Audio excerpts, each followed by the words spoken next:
Well, Louise said we were missing it, but are we missing it or not?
Good morning, Synod.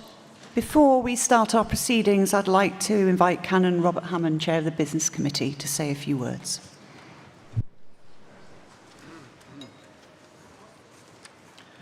Robert Hammond, Chelmsford 273, Chair of the Business Committee. Thank you, Chair. Synod, we're doing very well so far, especially as we covered over 100 questions yesterday, so thank you for that. But I'm sorry to have to stand up and say something. I reminded members yesterday about Notice Paper 5, Order and Decorum. Understanding Order 15.2, a Chair's decision is final and is not open to debate or question. Could I remind Synod that that does include calling out your view on a ruling by the Chair on a point of order or on the admissibility of a supplementary question? Could I also add that shouting out during or after speeches is also discouraged? Thank you, Chair.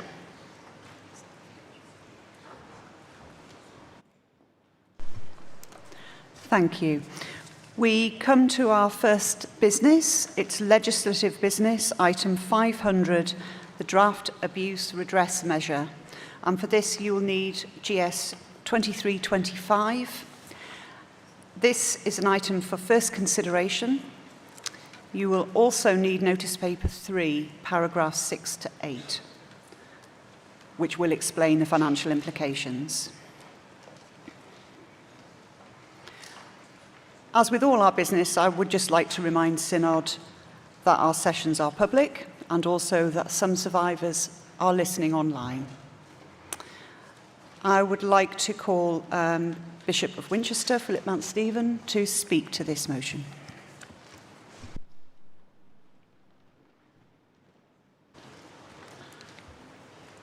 Thank you, Chair. Good morning, Synod. Thank you, Synod, for your warm welcome in July when, together with survivors, we brought before you the work we have begun in developing a national redress scheme. Together we agreed that we must do this as a proper expression of our sincere regret for past failings in safeguarding and do it well. Many people in this room have been asking when we will be ready to launch the redress scheme. Survivors of abuse have been asking the same. When, they ask, will we be open for applications? Well, Synod, this is up to us. So we bring before you today a draft of a measure for first consideration, which together we will all work on in coming months to attempt to convey our heartfelt contrition and deep repentance for the failings of the Church. We have harmed many people and allowed many people to be harmed, and we must respond to those people together. The measure before us today is not a final product. It's the beginning of the legislative process. The sooner we start, all of us together, the more time and opportunity we will have to scrutinise in detail the ways that the whole of the Church at every level can offer this response of repentance and redress. And this approach that we're taking today provides an early opportunity to Synod to propose revisions and amendments so we can make sure that every part of the Church is fully equipped to participate in the scheme. The rules, in rules which will sit alongside the draft measure, we will outline the mechanics of the scheme, the ways in which the measure will be implemented in detail. We need to hear from you this morning and through the revisions process so that these rules can be designed to make sure the scheme works well in practice. And indeed, I'm hoping that we will hear from some who will be directly involved in that process in the course of this debate.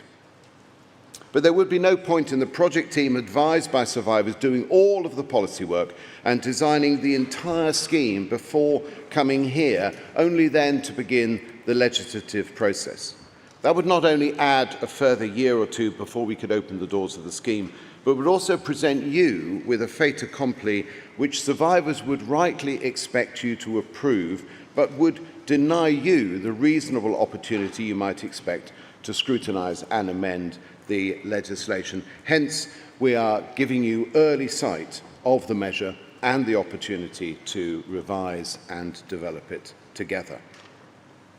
Since the warm encouragement you gave to the work of the Project Board in July, for which many thanks, we have gone to market with a procurement process to identify a supplier to deliver the redress scheme and also to help us conclude the technical stages of designing the scheme, and we've received some very promising tenders which are in the procurement process at present.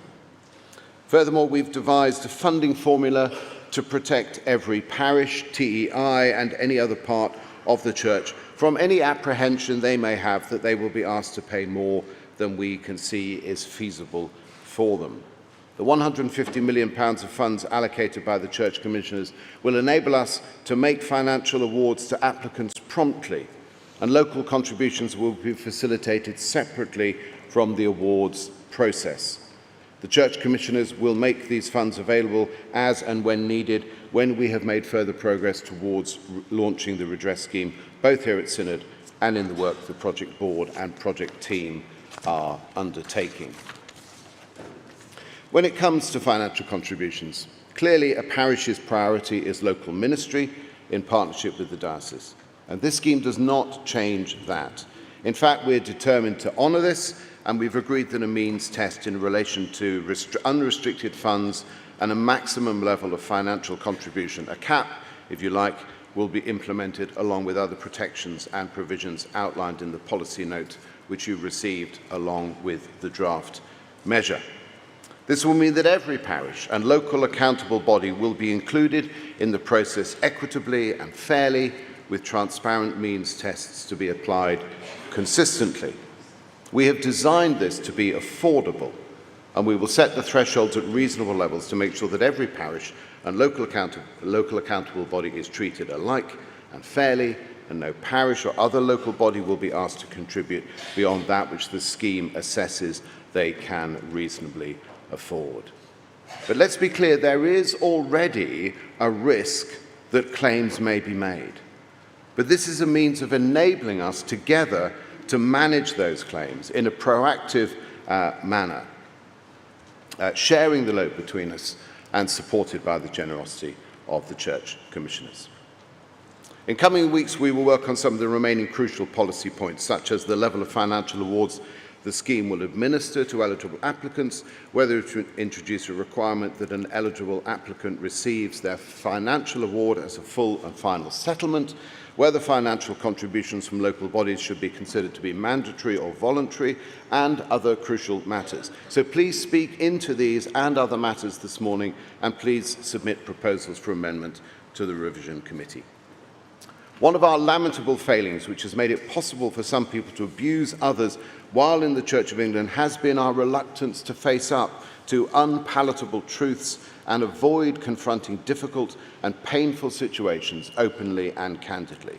Today, here in public, let us start, as we mean to go on, with a transparent and honest conversation about the ways we can deliver the commitment we agreed in July to develop the redress stream as a proper expression of that regret and to look forward to its further development. Let us take on board today, collectively, our responsibility in this.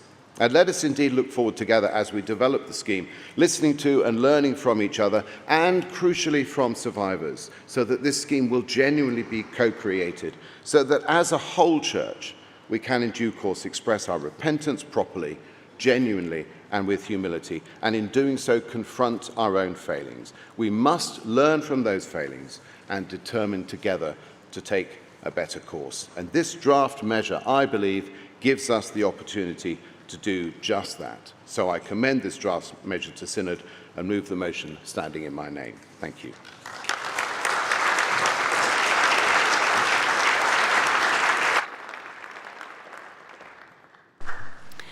Thank you.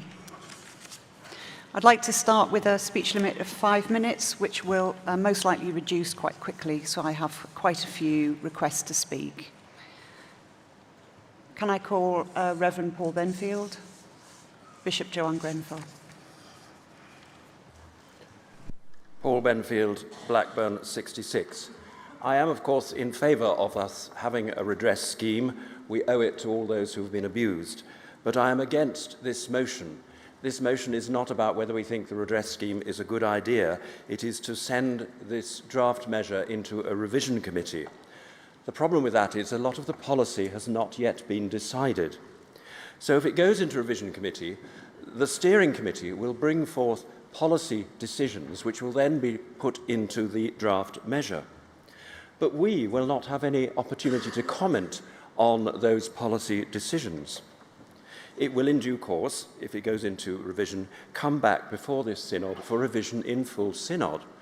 Yes, we can put down amendments at that stage, but we will not be able to have the detailed consideration which will take place or should take place in a revision committee. And so I think it is likely that we will call for it to be sent back for further revision in revision committee. This has happened before in the marriage measure some years ago. If that happens and it goes back for a second revision stage, we will have not gained anything in terms of time. It would be better to start properly when the policy has been decided.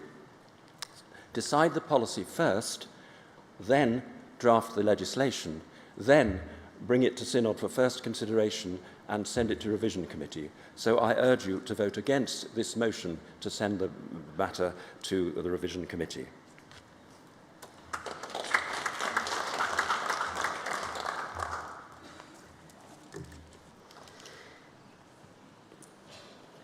Joanne Grenfell, Southern Suffragans 48 and Lead Bishop for Safeguarding. Synod, I'm grateful for the work that's in front of us, led by Bishop Philip, the board, the Survivors Working Group and the wider team. And as we move from the broad picture that was outlined at July Synod to this working version, which has been produced for your important input, I'd like to encourage us to step back and remember what this is about. And to do that, I want to ask 2 questions. What are we hearing? And what are we saying? One of the learning points for me over the last 7 months has been joining the NST's online engagement forums, where victims and survivors shape the agenda through questions and discussion. Keeping, of course, what's been said in strictest confidence, I nonetheless hope I might tell you something of what I've learned so far and how that might help us to think about redress, and in particular about the need for restorative practice and action across the whole body of the church. What I'm hearing is that we need a whole church approach to safeguarding and therefore to redress in relation to trauma. This includes being better at training, better at responding to disclosures, better at dealing humanely and swiftly with complaints, better at providing support options to victims and survivors, as well as paying more attention to our language and less to our reputation. It means apologising properly. Our work around redress takes us in the right direction, but if we see it as only about money, then we'll miss the broader culture change that's needed. And if we see it only as money that someone else should pay, then we'll miss the collective responsibility that's at its heart. If we're the body of Christ, parishes, dioceses, central services, church commissioners, a church of many bodies but one body under God, then all parts need to commit to both the financial costs and the changes of behaviour that will bring about a safer and healthier culture. That's what I'm hearing. And what are we saying? We are saying sorry and following that apology with action. Making restitution has deep biblical roots. Think of Zacchaeus in Luke 19 and of the virtue of giving half our possessions to the poor, and if we've cheated anybody out of anything, paying back 4 times that amount. Abuse is a whole church salvation matter, and our actions now as a whole church can speak of God's justice. They should speak in tangible and trauma-informed ways of support for victims and survivors. They should also speak of our commitment to culture change across the whole church. So in redress, let's both listen and speak. Our actions need to say that we've heard the pain and sorrow of those who are hurting, and that we are committed to acting in repentance and restitution. So I urge us to move forward with the redress scheme and approve this first consideration of the draft redress measure. Thank you. Thank you. I'd like to reduce the speech limit to 3 minutes now. I call Kate Wharton, then Nick Land, and then David Bryant-Scott. Thank you.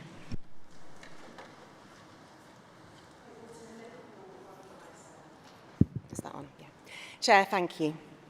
I warmly welcome the draft measure that has been presented to us. Of course, we wish that it were not necessary to have a redress scheme at all, but it very much is, and so we need as good a one as possible, and it strikes me that this is such a measure. I hope that we can all recognise the rightness of the concept of redress for instances of abuse which have taken place within Church of England contexts. I'm a strong supporter of Safeguarding Sunday, the day identified each autumn for churches to focus on safeguarding in their Sunday services. Not because we don't think about it the rest of the year, but because it rightly reminds us that safeguarding is national and it is local. It's big picture and it's small scale. It's everybody's business and it's everybody's responsibility. It's from that foundational belief that I want to endorse and support the suggestions relating to financial contributions in section 12 of the paper. It seems to me that it is entirely appropriate that the local body involved accepts liability by making a contribution towards the redress payment which is agreed. I say this as the vicar of a local church with absolutely no money to spare. But in a situation where we were found to be liable, I believe it would be right for us to contribute. And indeed, it's our responsibility to ensure we are appropriately prepared and insured for such an eventuality. The way the scheme has been set up ensures that the whole church is able to offer support across the body. So there is a safety net for those contexts which are, for whatever reason, unable to contribute at all. The funding formula outlined in the papers seems to me to balance rightly the need for the recognition of institutional liability with the commitment that we should bear one another's burdens. I thank Bishop Philip and all involved in preparing this measure. I look forward to the project coming to fruition as soon as possible, and I urge Synod to give this measure its fullest support. Thank you.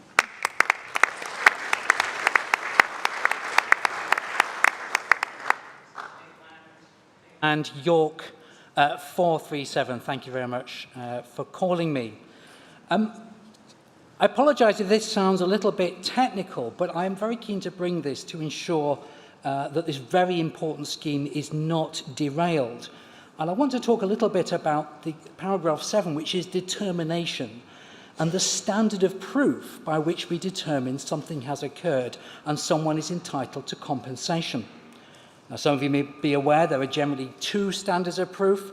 One of them is criminal. In criminal cases, beyond reasonable doubt, 99% sure. And we do this because we believe it's better for 10 guilty people to go free than one innocent person to be found guilty. Although if you're the victim of the 10 guilty people who go free, you may not have quite the same perspective.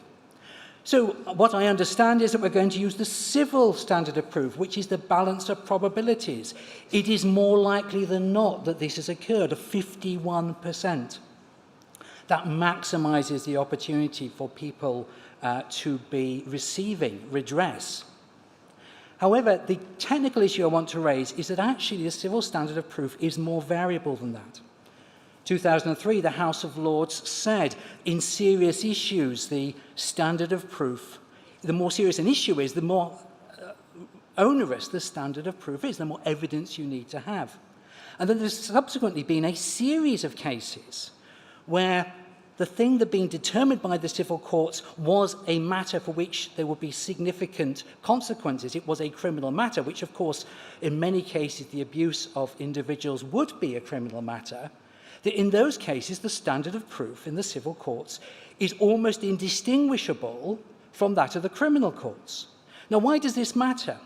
Because if we are not careful, particularly in those cases where it's come first of all to the tribunal system we are setting up, there is a risk that people will come. It will be clear they have been abused, and we might be able to find a clear measure they've been abused. But finding a standard of proof which then points the finger at an individual or a parish would then require a higher standard of proof than we currently would have. And the risk there is that any appeal would then lead to that determination failing. So we might want to consider splitting this into two determinations. One, has this person been abused within a church setting, yes or no? Secondly, and then they're entitled to redress. Secondly, if that is the case, are we able to identify clearly with a higher standard of proof where that might be, which then might allow for localization of that redress? So I would like the revision committee perhaps to spend some time considering how we can ensure that that is resolved. Thank you very much. Go ahead.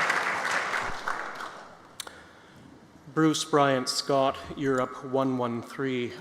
Thank you for calling on me, Chair. I speak in favour of the motion. For the past 5 years, I've been the priest in the Anglican Church of St. Thomas on the island of Crete in Greece. So Kalimera. It's a rough job, someone's got to do it. But before that, I spent 30 years in the Anglican Church of Canada, where I was an archdeacon for 9 of those years, dealing with a number of lawsuits and also involved in redress regarding survivors of the Indian residential schools. So imagine that you're a member of a PC or a trustee of an institution, that you've been sued over a case of sexual misconduct, which you dated back many years, perhaps long before you were even an adult or were even a Christian or had anything to do with that church.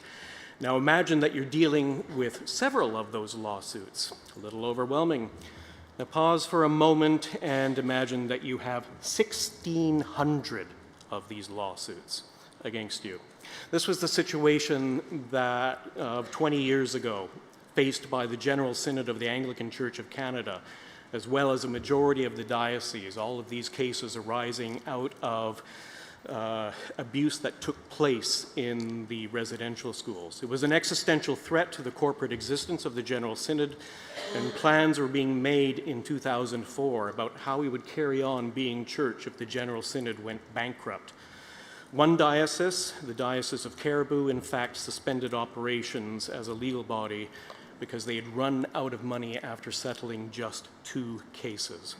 Courts in that situation were ordering parishes in the Diocese of Caribou to inventory all their assets, from the bank accounts and the trust funds, the silver chalices and the ornately carved pews, right down to the supplies in the Sunday school cupboard and the drawings that were on the walls done by the students. All of this, as I said, emerged out of the abuse and depression endured by tens of thousands. This could be our situation in the Church of England if we do not have a scheme like the one that has been presented to us. We need the redress scheme for 2 reasons. First, to get control of the situation, lest it become burdened by court-driven lawsuits. Believe me, you don't want to go there. Second, and more importantly, we can act proactively to promptly address the ongoing pain and suffering of people who have been abused by the Church. It has already been too long. We should not delay any longer. We can work out the details as we go along. As Christians, we need to take responsibility to address these scandals and not get fixed on who's going to deal with this liability and that. Thank God for the church commissioners, otherwise we'd really be hooped. If we do not, I can assure you, it will only compound the scandal, increase the trauma of the survivors, and it will hamper our evangelism and our ability to do outreach. We need to be survivor-oriented, compassionate, and we need to repent. The scheme is all this. It's been well thought out, it has been worked on, and we will improve it. I encourage you to approve it. Thank you. Thank you.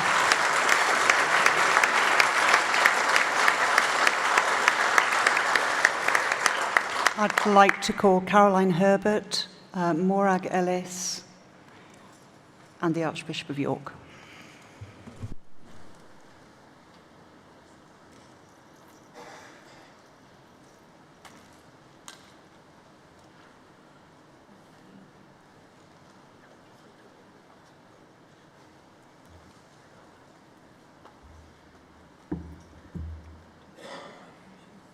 Caroline Herbert, Norwich 371.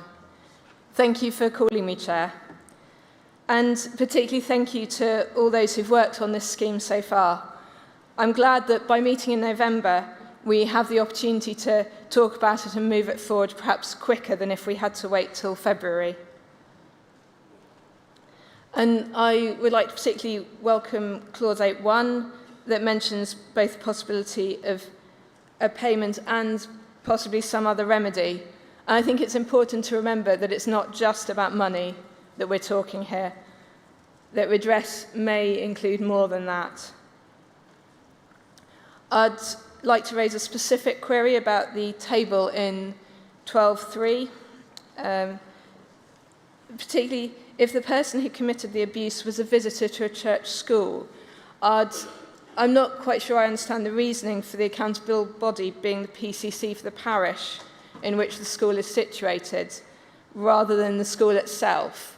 So if that could be explained, because in terms of the principle of sort of finding the relevant accountable bodies, it seems the PCC can often be at arm's length, particularly if the church school, as in our parish, is an academy, and therefore we don't even have the incumbent as ex officio chair of governors. Also, and hopefully this follows up from some of the points Nick Land was making, I'm concerned that Clause 12.5 could be in danger of being unhelpfully restrictive when it says it's not open to a person from whom a contribution is required to argue that some other person is vicariously liable to pay some or all of that contribution. Now, I completely understand the explanation given in paragraph 60 of GS 2325X that this is to prevent a relevant accountable body seeking to avoid an obligation by shifting it onto others. But as Nick Land said, we need to make sure that the proof that you've assigned the responsibility correctly and how sort of what if there's been a genuine error of misidentification, where can a body actually challenge that? And we can think, confusion over dates, names, change in parish boundaries. Maybe this will be explained in the rules where the engagement with the relevant accountable body is going to happen. Because at the moment, it looks as though they might not hear anything until the letter lands on the doorstep and then be told that they can't challenge because that would be wrong. So, as I hope this will be explained, but if those points could be considered, I'd be grateful. Thank you.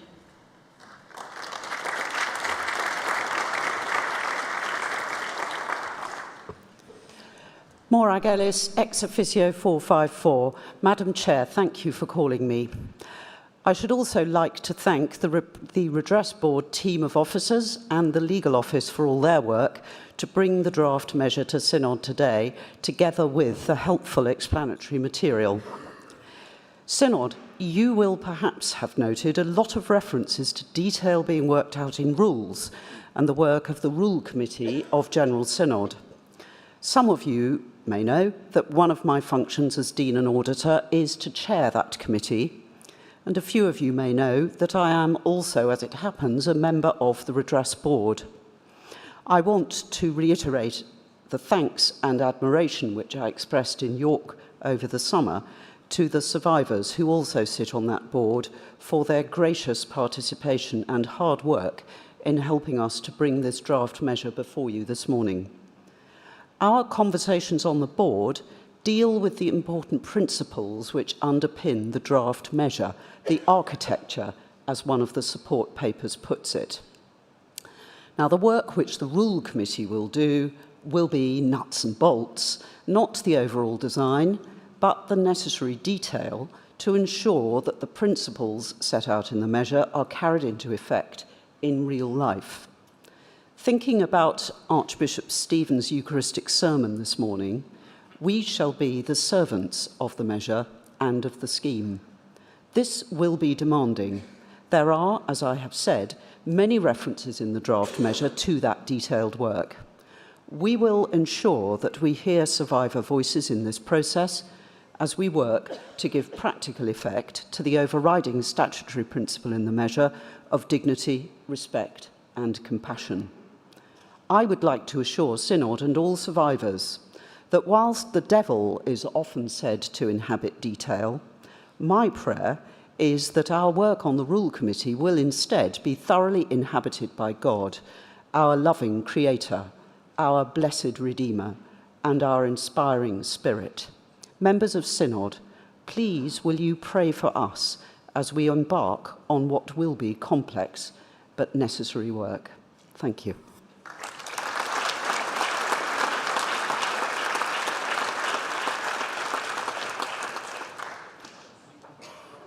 Book 002.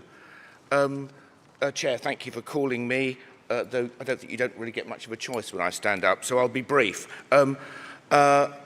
Philip, thank you so much. Bishop Philip, thank you so much for you and the group you're working with for bringing this to us. And particular thanks to the survivors who are part of this, who are helping to shape this in so many ways.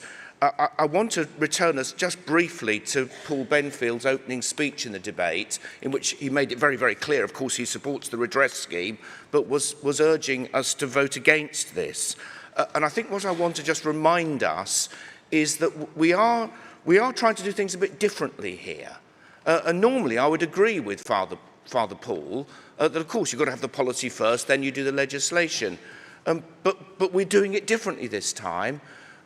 Because we want survivors to be involved at every stage of the process in shaping this legislation. Therefore, neither have we asked them to do it for us and then we'll rubber stamp it, but nor are we trying to do it all ourselves and then simply pass it on. It's an iterative process. It is different, but I see no other way for such a challenge as this. So, Synod, please vote for this motion, and in so doing, recognise and for me give thanks that we're not just dealing with this question, but we have chosen under Bishop Philip's leadership to deal with it in a rather different way than is usually the case. Thank you. I'd like to call Simon Eyre, Tim Bryden, and Prudence Daly. Thank you.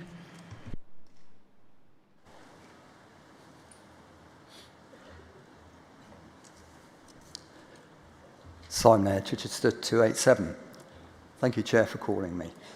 I want to make it clear at the outset, I fully support the intentions of this proposed legislation, but I do have considerable concern at the impact this will have at the parish level.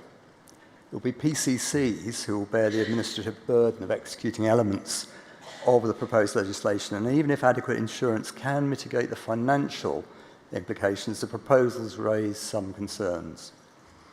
Often the abuse will be historical, several years, often 20 to 30 years ago, and almost certainly there may be no members on that PCC who were members at the time the abuse occurred.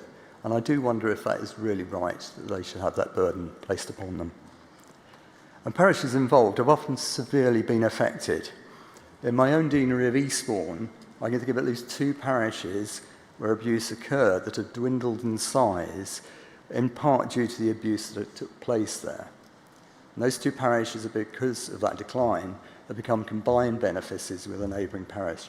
Now, under this proposed legislation, it's my understanding that it will be the responsibility of a joint PCC to enact the legislation, and I do wonder again if that's right and proper. Then there's the question of insurance, which raises for me at least 3 questions. Parishes where abuse has occurred may already have had a call on their public liability insurance to settle a civil claim. Will the insurers now support a further claim via the proposed scheme? Also, if a parish has adequate insurance to cover any payments under the redress scheme, will they be like those trapped on a floodplain, houses on a floodplain with spiralling insurance premiums as a result of the claims made? And thirdly, what about parishes who have changed their insurers in recent years and have perhaps inadvertently lost potential cover for historic abuse occurring while the previous policy was in place? I think even the wording of the measure alludes to the difficulties. Each accountable body must, insofar as is possible, reasonably practicable, do so, obtain on the open market insurance. What if a parish, because of its history, is unable to obtain insurance at affordable cost? Finally, I think there is a significant risk if PCCs are asked to act. Some PCC members may walk away and resign. They are, after all, they're on a voluntary basis, and they may not feel they want to deal with the stress that's involved. The parish at its heart is the worshipping congregation, not its physical boundaries or structures. If the congregation had no involvement in the abuse, should they be drawn into the process simply because of the geographical location where the abuse was perpetrated? In finishing, thanks are due to all those who've drafted this legislation. It would have been a difficult and sensitive task which has been undertaken with the utmost rigour and compassion, and I'm grateful for that. But I would ask that the role of the parish in its execution be subject to critical review at this stage. Thank you. Thank you.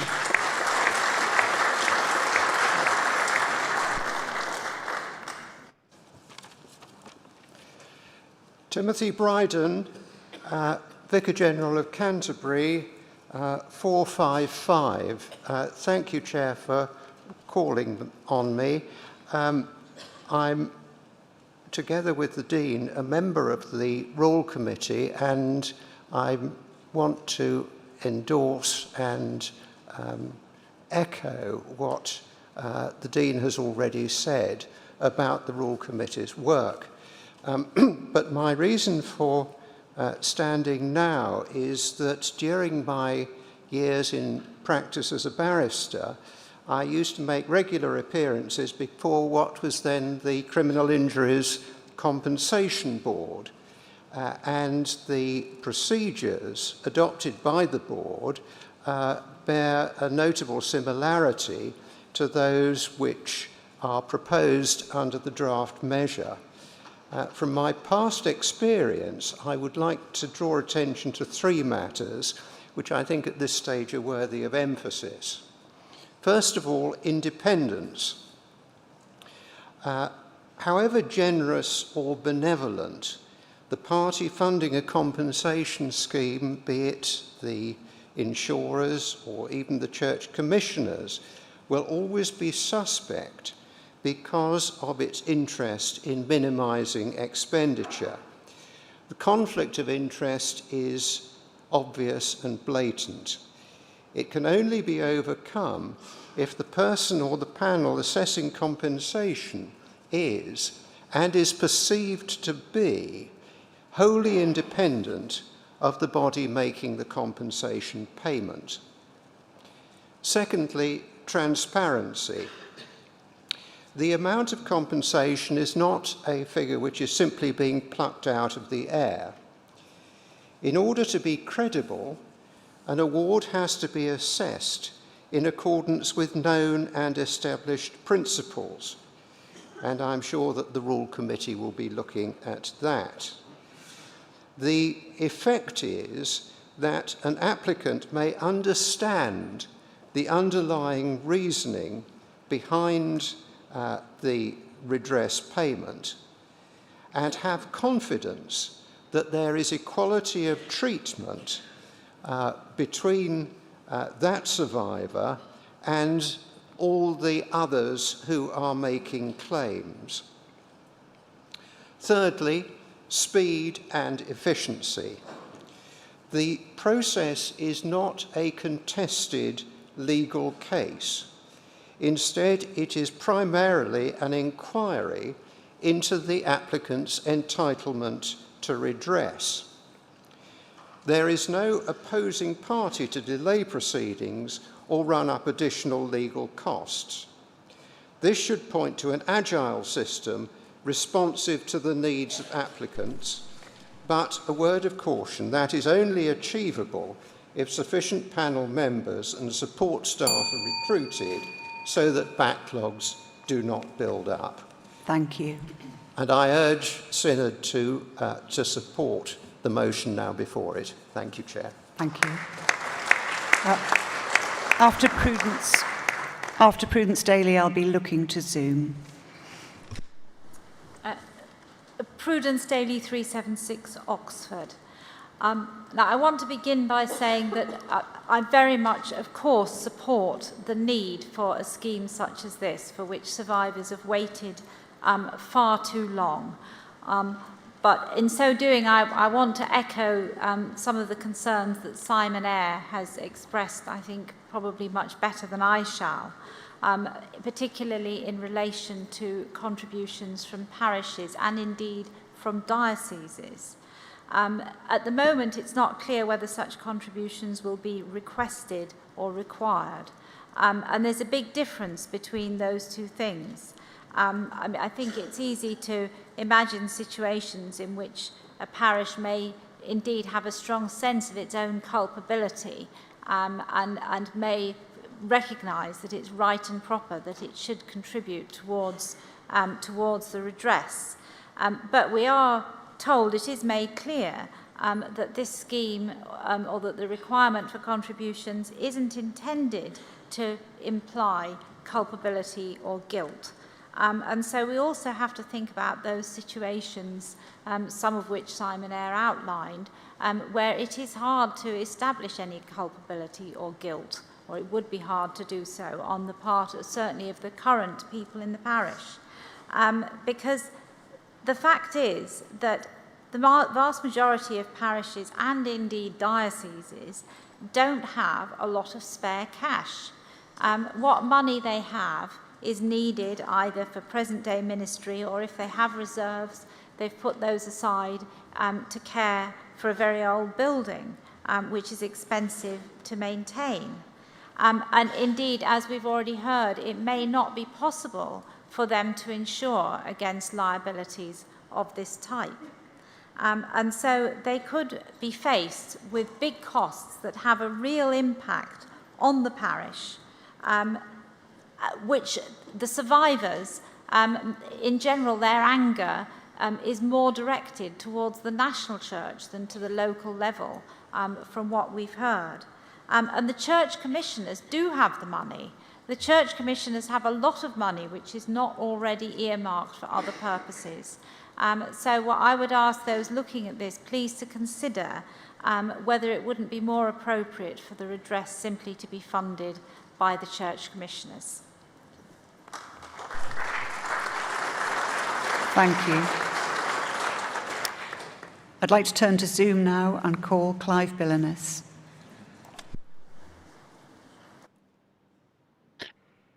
Chair, thank you. Clive Billiness, 306, Diocese in Europe. Chair, I'd be amazed if there were a single member in the Synod who doesn't feel that we must offer proper redress to the victims of the abuse scandals which have rocked our church and sadly continue to do so. I certainly feel that way, and redress payments must be made quickly and must be seen to be fair by everyone, both inside and outside the church. But as Paul Benfield has warned, this measure is not ready to deliver this just yet. And for me, it's like a cake that needs just a little more time in the oven before we start the detailed revision to avoid having to do it twice.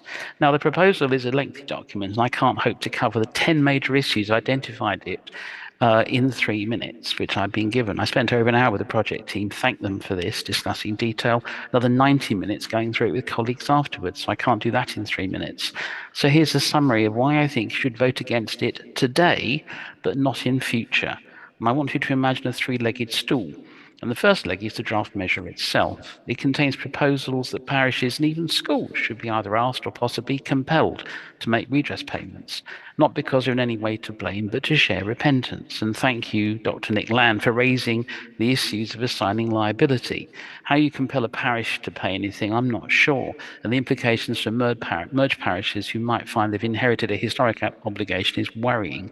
But don't worry, you're told you can take out insurance. Simon Ayres warned about the complexities there. New insurance won't cover you for historic cases which arose before it was put into place, and it won't insure you for some payment calculated by a Church of England panel where there is no actual legally identified liability, and where the amount you're asked to pay relates to your ability to pay, and so will be influenced inevitably by, don't worry, they've got insurance so they can afford it. Now, who would underwrite that risk? Now, none of this will work, and it turns parishes who are often themselves victims of the abuse, as Simon has mentioned, owing to the betrayal they've experienced, into possibly seen as perpetrators. Now, that alone should make you reject this measure today, and that is one leg of the stool removed. And the second leg is the detailed rules needed to make this measure function. Until we've seen these, we have no idea how the measure will operate day to day, and we've heard concerns. We've been told, trust us, we'll produce them later after you pass this. I think Synod should see this. It's the whole package which will ensure justice and proper redress for abuse victims. There goes the second leg. Now, the third leg is the review of the future of safeguarding being performed by Alexis J, which will report before February 2024 Synod, and we already know is going to propose fundamental changes to safeguarding arrangements. I know that in my submissions to her, even before this measure was published, I included detailed proposals about any future redress schemes, which, if she listens, will radically change how this measure would operate. For one thing, it would entirely remove the Archbishop's Council and its successor organisations from any involvement whatsoever in its administration and make it truly independent. So there goes your third leg, and your stool is now a tea tray. And Timothy Bryden has referred to some of these issues. So if there is a no-legged stool in November, why not bring it back to our longer February 2024 meeting? Thank you. Sorry, so Chair, I beg to oppose the motion for now. Let's not rush it, let's get it right.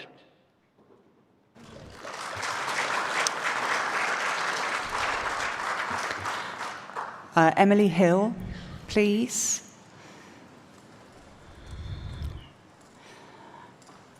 And the man in the green hoodie, thank you.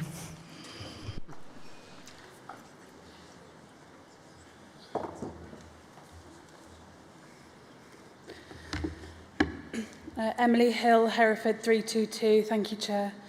Firstly, I'd like to thank those involved for their hard work in creating this scheme and recognising how invaluable this will be to victims and survivors of abuse. There are two things, however, I'd like to address. The first one is more of a question. On page 10 of the draft scheme, section 20, which addresses that if the applicant dies and there is no surviving spouse or partner, the claim can be continued by a child, which I applaud because abuse does not only impact the victim or survivor, but also their family. But this measure excludes stepchildren, but then goes on to provide provision for children dependent of the applicant. The Church of England recently released its Love Matters report, in which the first ambition is to value families in all their diversities. And as our church allows the remarriage of divorcees, we must then recognise that there are blended families, some of which will have step-parents raising a stepchild from a young age. With that being said, can you provide some clarity on the position of the stepchildren in this redress scheme? Secondly, I recognise the means test and the repayment scheme. However, either we imply that survivors' abuse is worth so little because the PCCs simply can't afford it, or PCCs feel under pressure to repay the redress, potentially at the expense of mission or parish offer within the maximum 5-year repayment scheme. I'd also like to argue that when it is the diocese who is responsible for safeguarding training and DBS checks in parishes, and the diocese who puts someone forward for ordination and then installation, why is it not then the responsibility of the diocese to repay the redress? Thank you.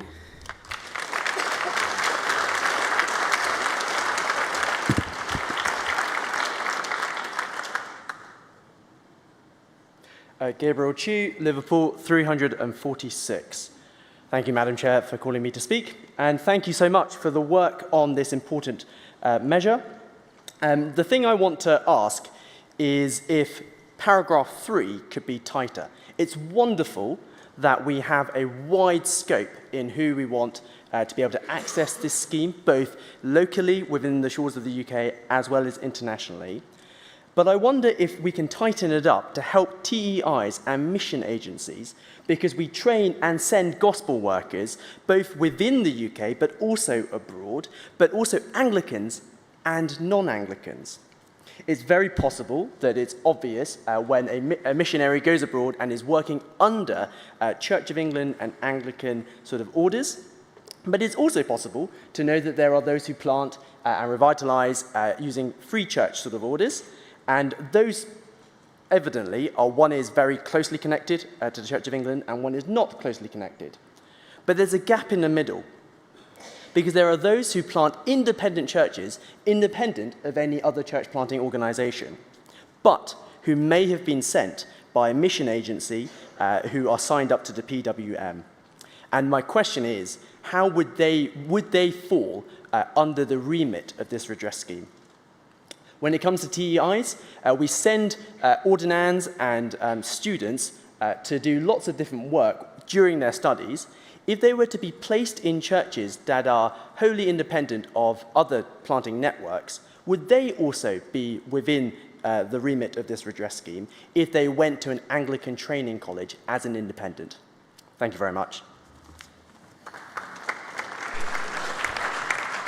Thank you. I'd like to call the gentleman at the back. Straight in front of me, yes. And then the lady in the blue cardigan. Thank you.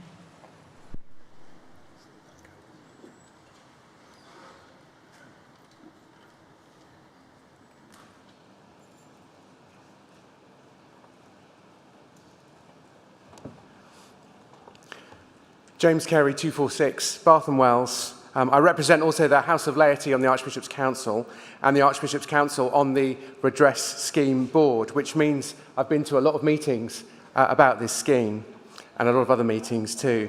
And I would like to think that I'm representing the voice of concerned parishes as a lay person. I've got a PTC meeting on Wednesday night. As you can imagine how excited I am to go to that, given the events that are ahead of us. But let me assure the Synod that we are determined to make this scheme work first and foremost for survivors of abuse, but also for everyone in the Church of England. So this is something in which we all have to play our part and take responsibility, which is not the same as something being your fault. And as holders of all kinds of offices within the Church of England, we need to take responsibility for providing a really good redress scheme, and this measure is the start. And so we need to get it right. And therefore, we welcome all kinds of critiques and criticisms and whatabouts. And we've just begun that today. And so therefore, I would encourage you to continue to engage beyond today whether or not you're called to speak. If you Google Church of England redress, there is an email address there which you can put your concerns and thoughts to, and maybe even consult people in your PCCs and wider, particularly those with expertise, so that we can have a scheme that is as robust and just for everyone as possible, and that this would be for the glory of the font and source of all justice, the Lord Jesus Christ. I really hope that you would support this motion and this measure. Thank you. Thank you. Go ahead. Fiona Gibson, Hereford 128. Thank you for calling me Chair.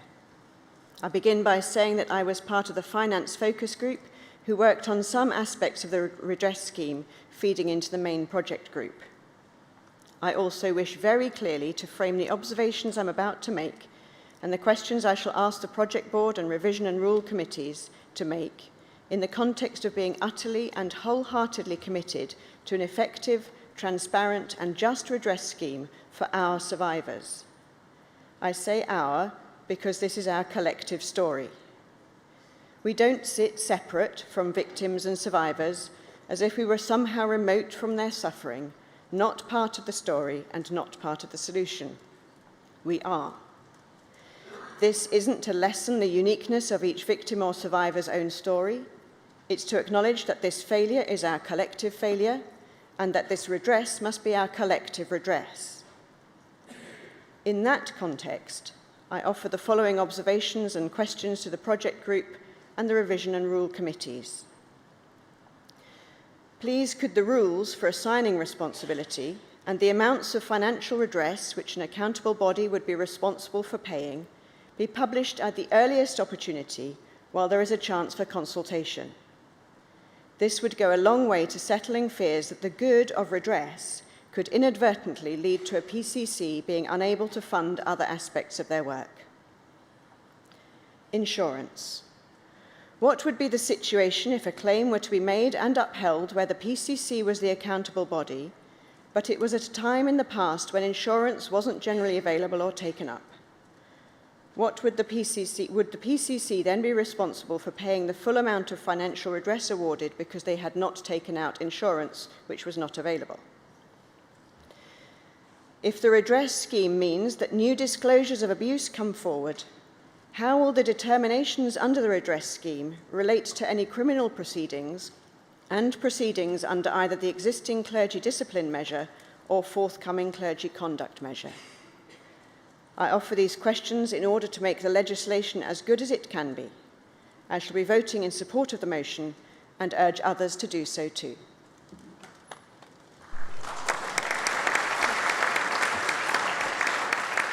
Thank you. I call the gentleman in the peach lanyard.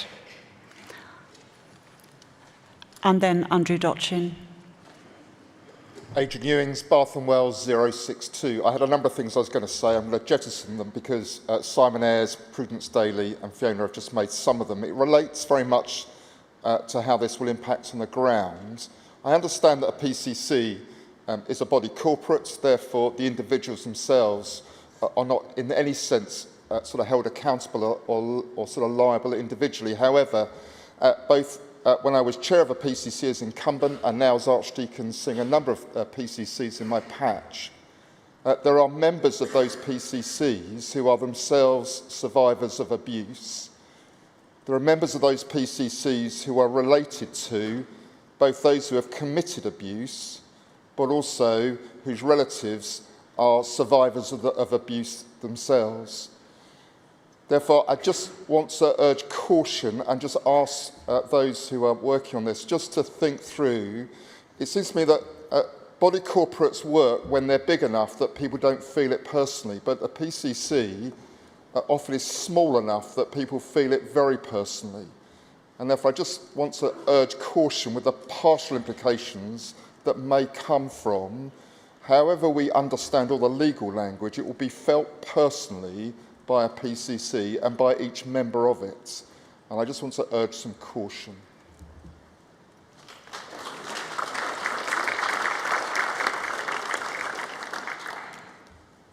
Thank you, Chair. Andrew Dotchin, 208 St Edmundsbury in Ipswich. I'd like to support this motion, but I don't know about other members of the Synod, but I'm tired of the but. I'm tired of us putting a plan forward to help people that have been wounded by our church and then adding a but. Blame shifting again and again and again. When will it stop? The prophet Daniel in exile confessed his sins, although they were the sins of his people. Our Lord Jesus Christ ascended the cross not for his sin, but for other people's sins. This is not about what we might have done or where the blame lies.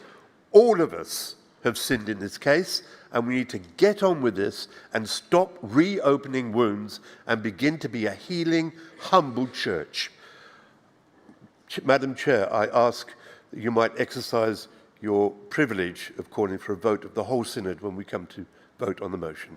Thank you. Thank you.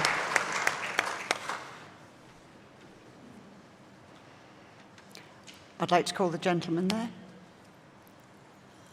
And the lady just near there. Mark Bennett, Oxford 184.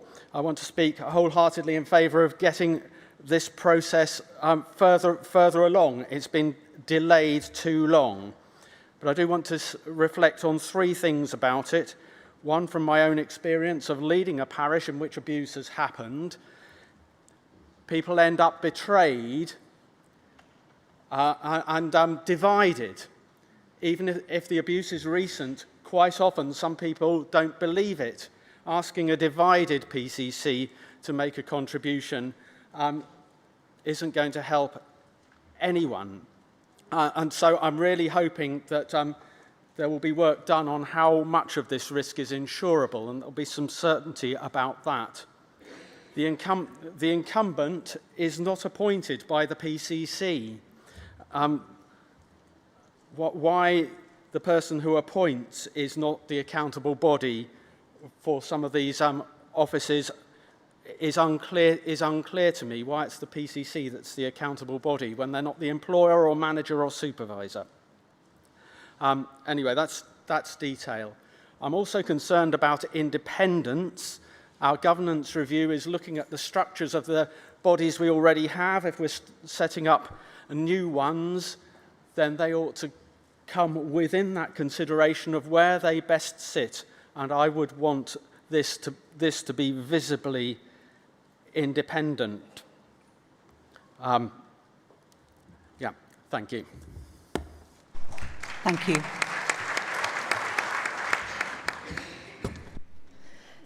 Carolyn Graham, Guildford 319. Thank you so much, Chair, for calling me.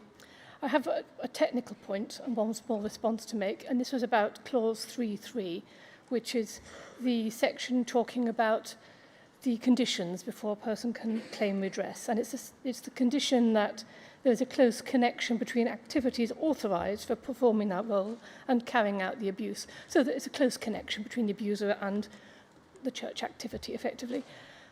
Quite understand the difficulties you have, and there's been a lot of good work put into this, let me say that, between making sure we're not giving redress for something that's nothing to do with the church, and there's some clear cases where it's very clearly to do with the church. It's that sort of fuzzy area in between. So somebody who is, say, the vicar and the scoutmaster, and the abuse takes place on a church parade at the church, or somebody who is long-standing vicar in a small town, well-known, well-respected, trusted because of that, but the abuse doesn't take place in church. I don't have any easy answers, but I would just ask you to look again as to whether close connection might be just too narrow, to make sure we get people who are abused because the perpetrator has a position in church, even though it's not strictly a church activity. So I don't have an easy answer, but perhaps if you look at the word close connection and see what else could be done so that we're catching the people we ought to catch, whereas obviously excluding people who is not part of church activities or church abuse at all. I also just want to take the opportunity to respond to Dr. Land, who was talking about the burden of proof earlier. In a former role, I was legal advisor to the former Parliamentary Commissioner for Standards, dealing with, among other things, complaints about MPs and sexual misconduct. And we had the burden of proof as of balance of probabilities. And That is the normal one for redress schemes. It is not a trial. So I would urge the team to stick to balance of probabilities. I think that is the correct one in this case. Thank you. Yes, the lady here. Yes.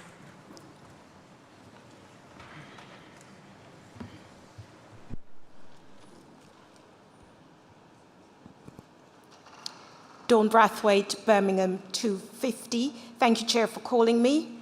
I am pleased to see the progress that has been made resulting in this draft measure before a General Synod. I wanted to offer some comments or reflections on this measure because we know, and there are many other examples of schemes being put in place, that a scheme that is not properly resourced from an operational point of view or that is not robustly stress tested before it goes live will have too many teething problems, will lead to frustrations and inevitably accusations of bad faith and or incompetence at a time when the Church is trying to make amends. So whilst I applaud or support this draft measure, I also offer the following observations. There appears to be no time limits for appeals. It would be useful to know the thinking behind this, as leaving it open-ended can make it more difficult to plan for possible appeals in a timely measure. And I don't think the time limits around appeals should be left to the rules. I think it should be in this particular draft measure. It's also stated that an appeal is limited to a review. Does that mean that no new information can be introduced at the appeal stage? And is this something that will be picked up in the rules? On the question of who can bring a claim or continue a claim after the death of an individual who meets the criteria for redress, can you clarify if this sits outside of the rules of testacy or intestacy? So, for example, can an executor or the holder of letters of administration pursue a claim on behalf of an estate? I know this is potentially complex, but I can foresee disputes as to which child or children, as we've heard reference to stepchildren, can bring claims. I assume that section 8.7 is simply saying that we will signpost individuals to where they can get financial advice and that we won't be going on to give financial advice to recipients of compensation. And my final point, and it goes back to where I started, and it's a general one, it's a plea to ensure that the operational side is adequately resourced, failing which all the good work and intentions will unravel, and unravel rather quickly. Thank you, Chair. Thank you. I call Martin Sewell and Chris Angus.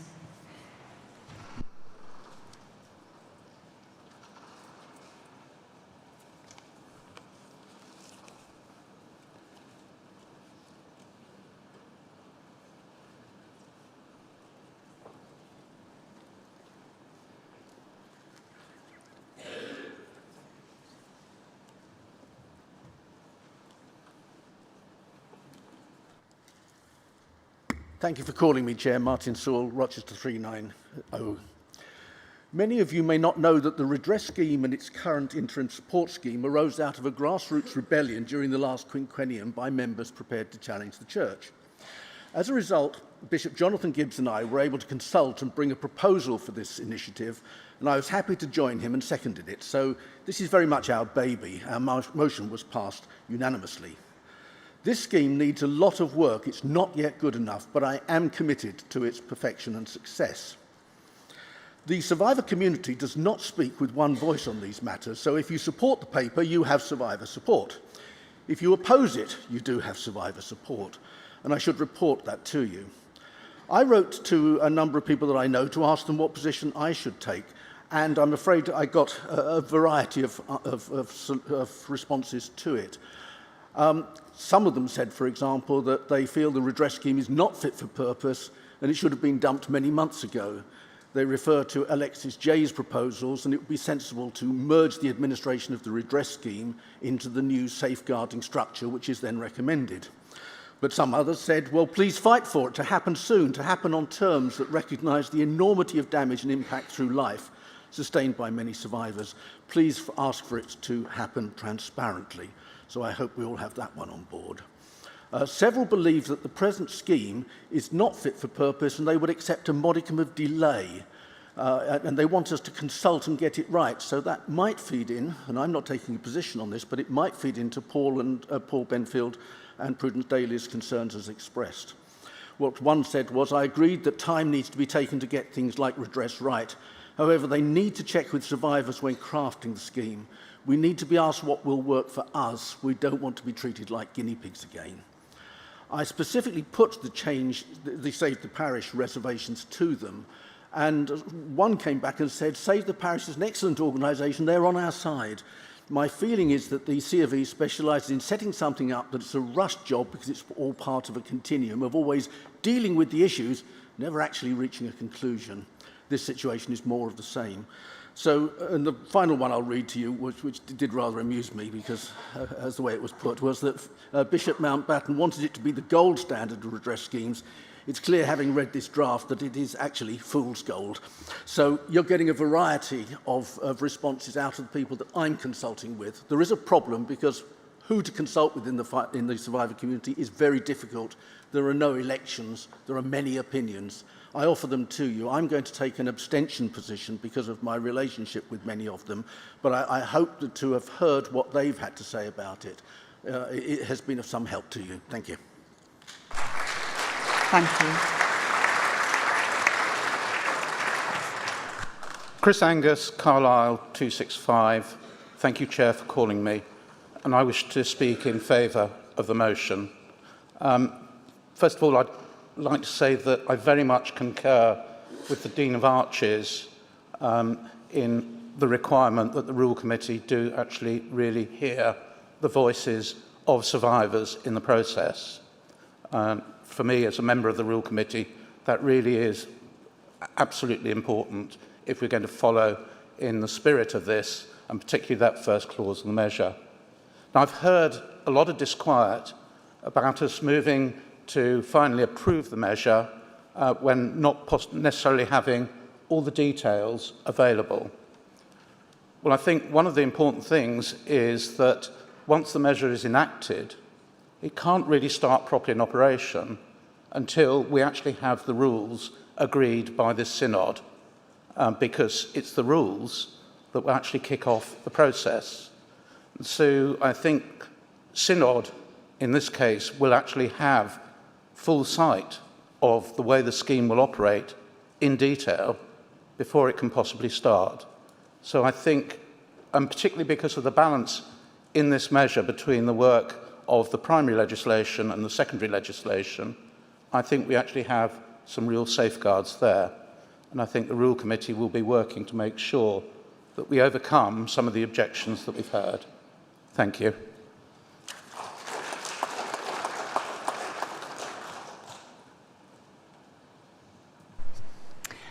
Yes, I call the lady behind the podium and the gentleman there. Thank you, Chair. I just wanted to make a very brief reference to children. Could you say your name? Allen, Lichfield 335. Members of Synod will know that there are some children with no relatives and children in care who are often represented in represented in civil courts by a guardian ad litem. That is a person who looks after their legal interests. Because we have children arriving in this country from abroad who may become abused in our systems, because we have children who have no parents and have no relatives to conduct proceedings on their behalf, I think we have to be very careful to safeguard their position. So the guardian ad litem is a person who safeguards and helps another person in private and in court proceedings. I had a friend who worked for many years in this profession, and she dealt with a wide range of children in care who had no responsible adult to look after them. And children in care, as you will know, are all vulnerable children. They are easily abused in systems, and I do think we have to take great care for them in this. I'm going to vote wholeheartedly for this. We are long overdue with these proceedings. I absolutely agree with Andrew. We cannot excuse ourselves. Every one of the people here has deep sympathy for all victims. Thank you.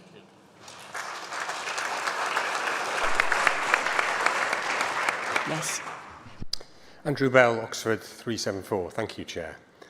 I welcome this draft measure and the assurances that it has been and will be developed in collaboration with victims and survivors.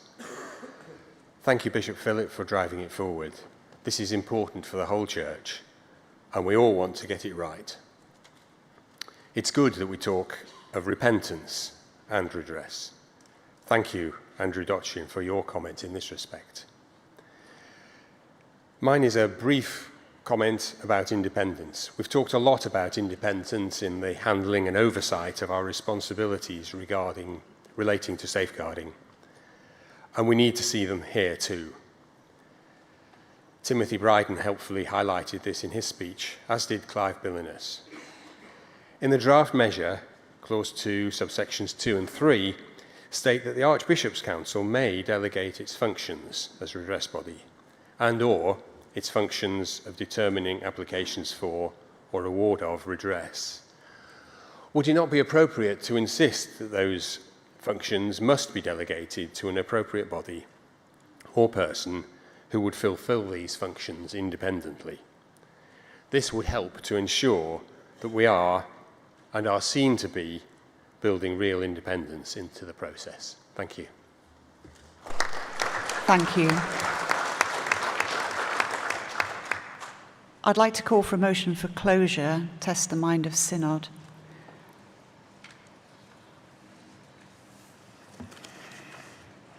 Can I see all those in favour?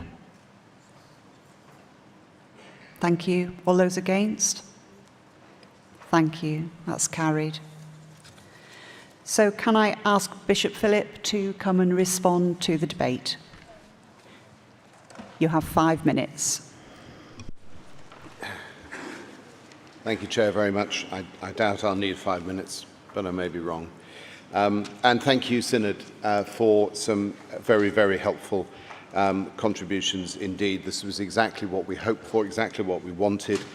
This is, and I will return to this later, this is a matter of co-creation. You have been immensely helpful in the comments that you have made. I do want particularly to thank Bruce Bryant-Scott, and just to say it's really helpful to hear experiences from elsewhere in the world and to assure Synod that we have done an awful lot of benchmarking with other schemes globally. There is a lot of learning out there. We are not seeking to reinvent the wheel. We do need something that's bespoke for us, but there is learning to be gleaned from elsewhere, and we have done that.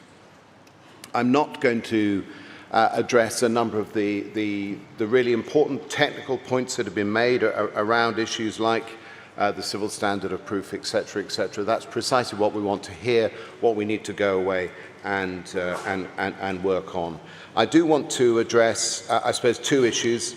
I want to talk a little bit more about the issue of the funding formula and about accountability more generally.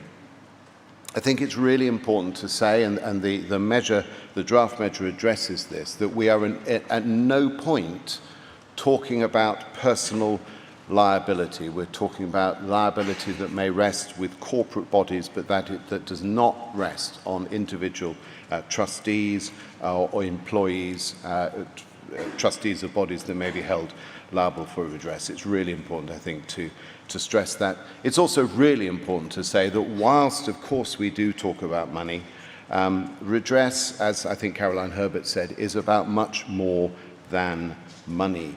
An apology may be worth its weight in gold compared with the money that may be available. I do want to stress, because this came up, that we have and continue to have extended conversations with insurers. They have been part and parcel of our work for some time now. I do want to stress really strongly, as I said at the beginning, this is not about creating liability, but managing it and sharing it together, recognizing that safeguarding is everyone's business, recognizing that we cannot outsource our responsibilities that properly rest with local bodies to other bodies. We heard some language today about culpability and about guilt. That is not the language that we have used. James Carey's language was very helpful. We can be responsible for something without it being our fault.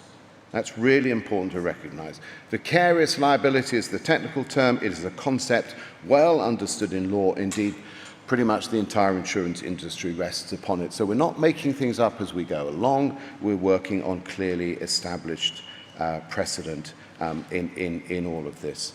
I also want to say that I think what we are proposing in terms of the funding formula and the allocation of liability actually reflects very well our Anglican ecclesiology.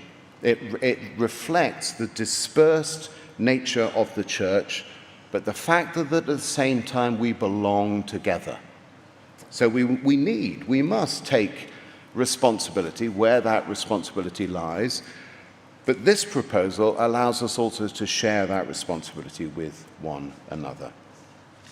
I want finally to address the argument that we should delay. I fully accept there is a lot of work to do. I said at the beginning that we were not bringing something to you that was fully or finally formed. We want you to be co-creators with us in this.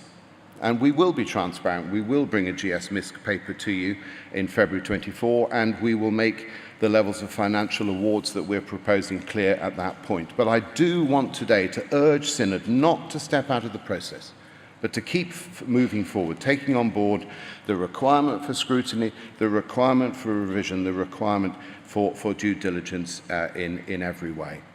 I do want to stress, as Martin says, there are multiple views amongst survivors, but this scheme has genuinely been co-created by survivors who sit on the working group. It is being co-created. Those conversations, which are not always easy, continue, but we are deeply committed to that process. And I do want to say that I believe rejecting this motion today would be to send a catastrophic message to survivors and to the wider church. Andrew Dochin said, "No more yes, but let's just say yes, and let's do that now." Thank you.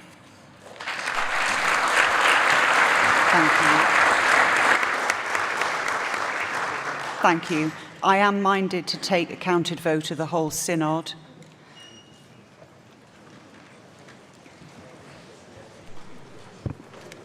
I'm about to ring the bell to warn members that a counted vote by houses that a counted vote is to take place. 2 minutes after it ceases, the vote will begin.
This is a counted vote of the whole Synod on item 500, draft abuse redress measure for first consideration. Those present at Church House using voting handsets and who wish to vote in favour should press 1. Those against should press 2. Those who wish to record an abstention should press 3. Those participating remotely should use the online voting platform and vote or register an abstention using the buttons on the screen. The voting period is now open and will end in 1 minute.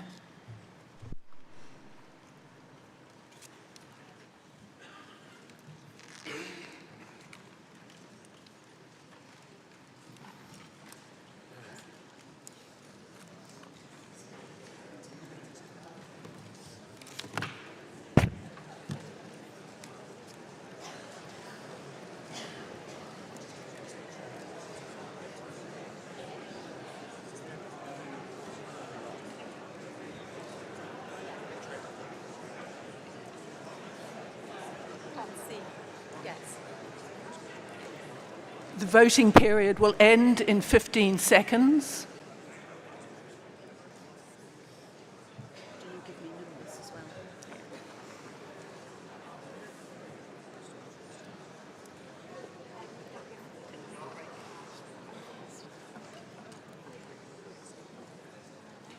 The voting period has now ended.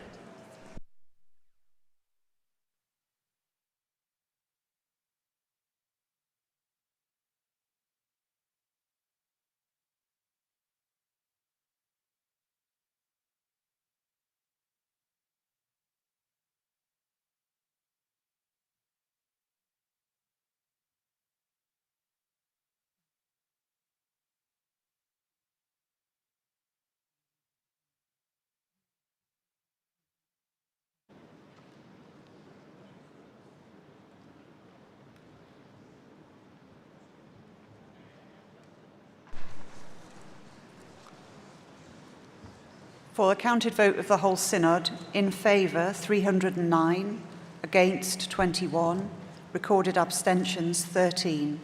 This item is carried. Thank you. We now move to next item of business.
the dark style.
Members, we come now again to questions. We have approximately 122 questions to work with, and I want to thank you for your self-restraint that you exercised yesterday to enable us to get through so many of the questions. And I'm going to hope that we will indulge each other again today to make sure we move as swiftly as possible through the questions. Just reminding you that the same notes that were shared with you yesterday still stands.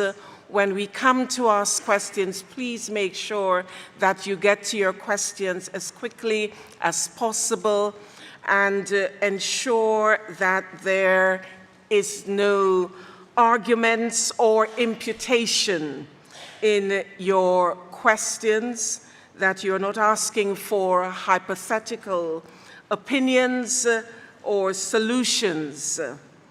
And finally, I would just say that, again, I will be looking across the Synod for members asking supplementary questions. So I'm not just responding to the first person who jumps up for supplementary.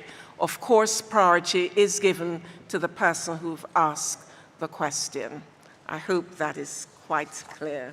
So we come now to questions 104 to 109, questions to the Church Commissioners, and the Reverend Canon Dr. Flora Winfield is going to be answering.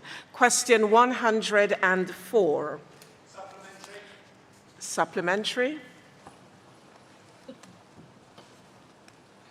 Reverend Martin Poole, Chichester 97. How will funding for net zero carbon work contribute to churches being warm, welcoming and viable spaces, as well as a missional sign of hope to young people that we're listening to their concerns about the consequences of global warming? Thank you so much for your supplementary.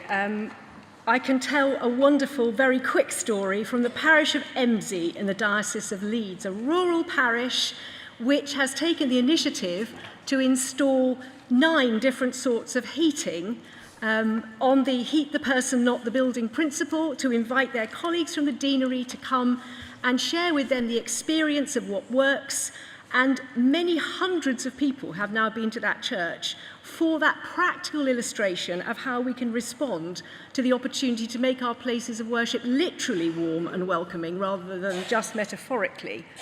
I think there's also a really important point here about thought leadership. Here we have an opportunity as the Church of England to be in thought leadership in our local communities, showing them that we understand that care for creation is at the heart of the gospel that we proclaim. And we've heard the testimony of many local churches to the Carbon Net Zero Programme Board that opportunity for thought leadership in their local place has been a really significant way of powering their mission, especially with young people. Thank you.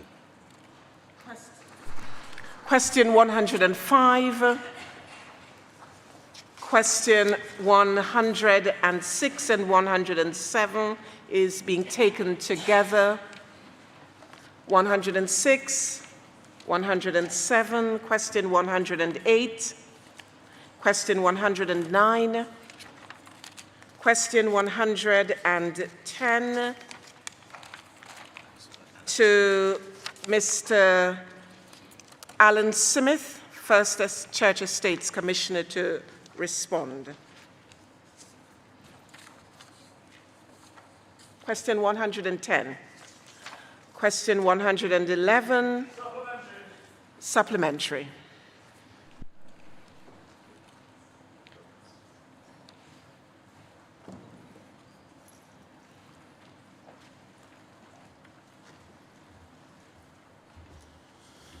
Andrew Gray, St Ed's in Ipswich, 399. Given that investments create wealth and wealth is taxable, would the First Estates Commissioner explain why the Church Commissioners think that it is morally unacceptable to buy Chinese government bonds, but is morally acceptable to continue investing in China, knowing that China is committing genocide against the Uyghurs? Thank you, Andrew, for that question, because it brings in a lot of dimensions. It actually brings out how disciplined we are in our approach to investing in our ethical processes. So through our controversies policy at a very granular level, we screen all of the companies that we invest in across all jurisdictions, in particular China. And if you look at the weighting within our portfolio, which is 4% for China, of companies domiciled in China, that is significantly below the contribution of the Chinese economy to the global economy. So that shows the discipline in which we are being very focused on China. Or exclusion from Chinese government debt, again, shows that at a sovereign level we are not able to get that level of granularity, so that's where we exclude it.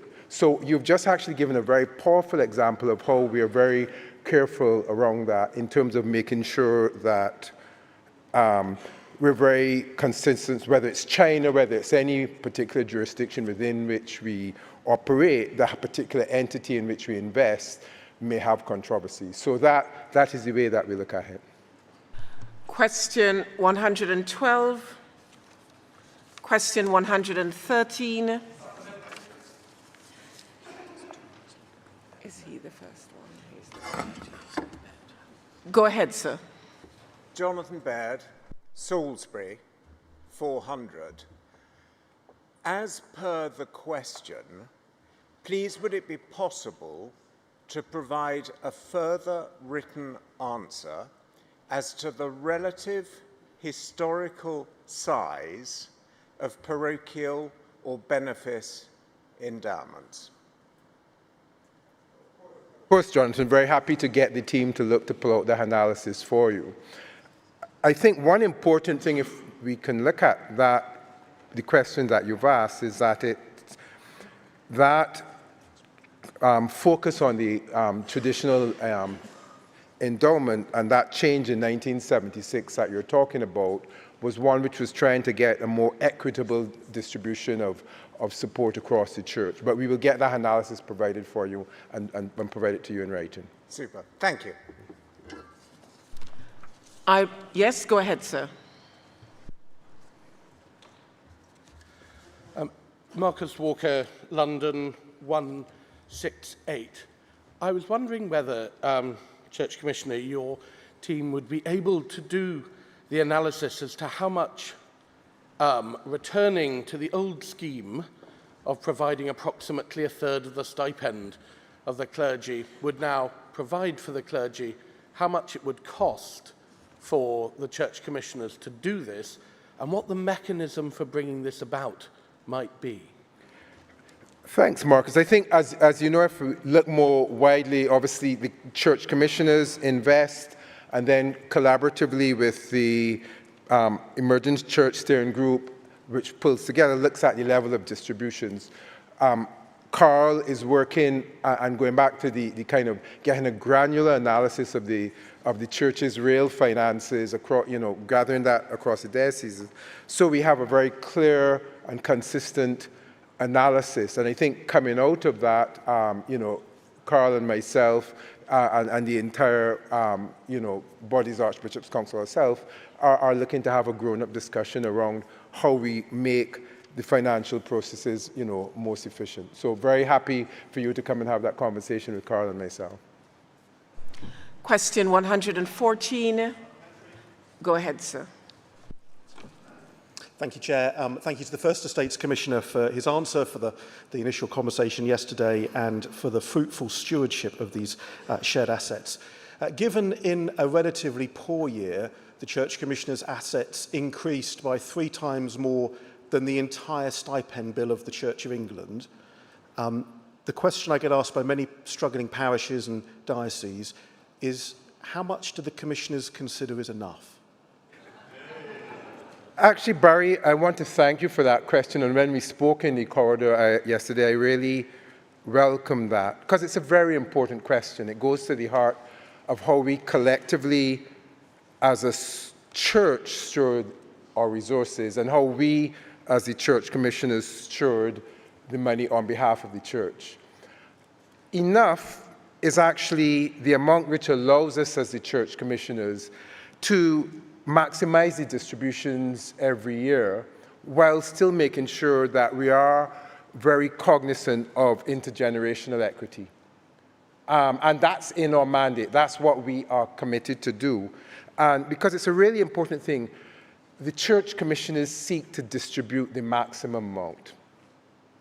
And that is very important because, the number of people who kind of think that 10.3 billion is in a bank account that you can go and draw down there. No, that money has to last until the day before Jesus comes back. Quite genuinely in support of the mission of the church, which may be before I end this speech, or it may be a very, very long time. And so we quite genuinely seek to do that. We have a financial measure, which is CPIH plus 4%. We also, again, at the influence and the encouragement of the 2 archbishops in last year's process, brought in a set of qualitative principles. So it's not just an actuarial determination. I'd be very happy to share with you those principles. But if you look at where we are, in terms of this triennium, we have increased the distribution by 30%, knowing that we're sailing into a storm, knowing that the next 3 years, the next 5 years, potentially next decade, returns are going to be lower. But yet we've increased that distribution by 30%. So that is how we look at it. But I think to also bring out that the fact, it is a very hard determination, but the fact that we have a number that is seemingly larger than it was a couple of years ago is actually not us building up a big fund, the big barns, as I got a couple of letters from the bishop reminded me theologically, you church commissioners are keeping too much money. But actually it's a hope of a bigger church in the future. Thank you. And so that's how we look at it. Thank you. Question 115. Question 116. Question 117. Supplementary. Go ahead. Nigel Bacon, Lincoln 342. Thank you, Chair. And my thanks to the First Church Estates Commissioner for his answer, which sheds light on the wide variation between dioceses in the proportion of the annual legal fees that are assigned to the diocesan bishop and consequently paid by the church commissioners rather than DBFs.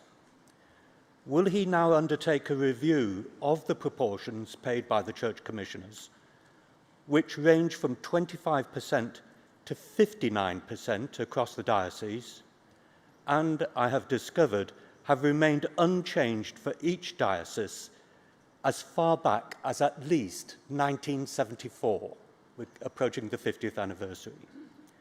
Will he also please complete that review such that any ensuing recommendations can be incorporated into the legal officer's annual fees order 2024. Thank you. Thanks very much, Nigel. Yeah, well, as part of our discipline of how we oversee the legal fees, the legal department does look at that as I said, on an annual basis through our budgeting process, and it'll make sure that those particular points are taken into account. The legal fees are an important part of how the church commissioners support the missions of the mission of the bishops and the archbishops. So we're very disciplined around that process, and we'll take those into account. Questions 118 to 126 to the Pensions Board, and the chair of the Pensions Board, the Reverend Mr. Clive Mather, will reply. Sorry. Question 118. Go ahead. Clive, thank you very much for your, Christopher Blunt at Chester 089. Thanks very much for the announcement of the new scheme for clergy retirement housing coming out today or tomorrow, and thank you for clarifying that still means no change for existing residents, though oddly I hear it's them who are receiving brochures about it today, but anyway, they seem to be landing on doormats. My question, will the new choice of other rental property providers the Pension Board seeks to offer to retiring clergy provide the same security of tenure and capped rents as the current charm scheme? Thank you. I was close to ordination then. So let's be clear. The document that is coming out, and I think it will be, there will be a paper on this tomorrow to Synod, and it will be available on the web to everybody, possibly tonight, certainly tomorrow, is a consultation document. This is not a proposal. This looks at what has been happening in the housing space for us over the last couple of years in terms of the changing economics, in terms of the changing demographics, and in terms of the changing nature of ministry right across the country. And in response to that, thinking about, yes, we could continue with the current schemes, but at an enormous cost. Or we could think differently about the stewardship of our money and our clergy. And in that, it puts forward 4 pillars describing the options that we could consider subject to your views. So we are genuinely inviting views. These are imaginative proposals. Some of them are implementable very quickly. In fact, we're already starting to test some of those just as a matter of good governance now. But we will not land on a proposal until certainly next year. The closing date, I think, for responses is the end of January. So please do respond by then. We will then update Synod with the answers and the responses next year. We will then formulate what we believe would be a considered set of proposals. This will not be one scheme. This will be a whole series of different approaches at different stages of ministry. And let me be quite clear, one of the real curses of our past has been we have tackled the issue of housing at the end of ministry rather than at the start. Now, my wonderful chief executive, John Wall, characterized it as if an asteroid is heading towards Earth and it's 10 billion light years away, you only need to deflect this by 0.00001% and it misses Earth by thousands of miles.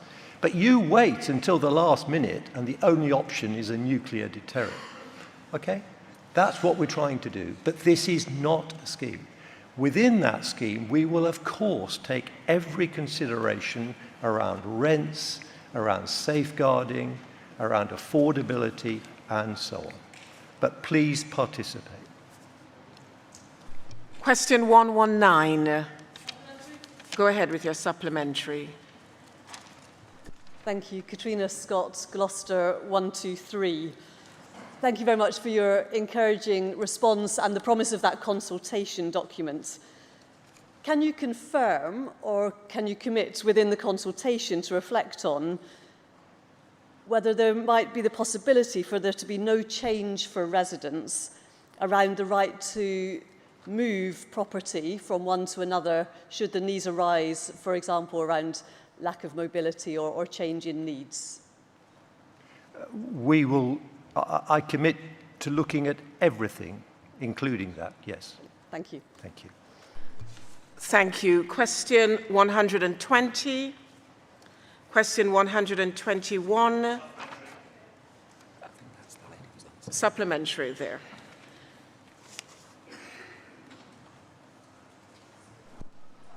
(297).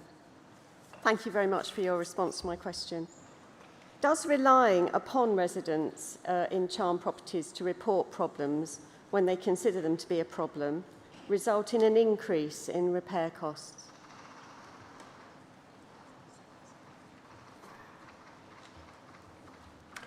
I would hope not, in the sense that there would be an immediacy between the problem and the redress, and that should surely save money.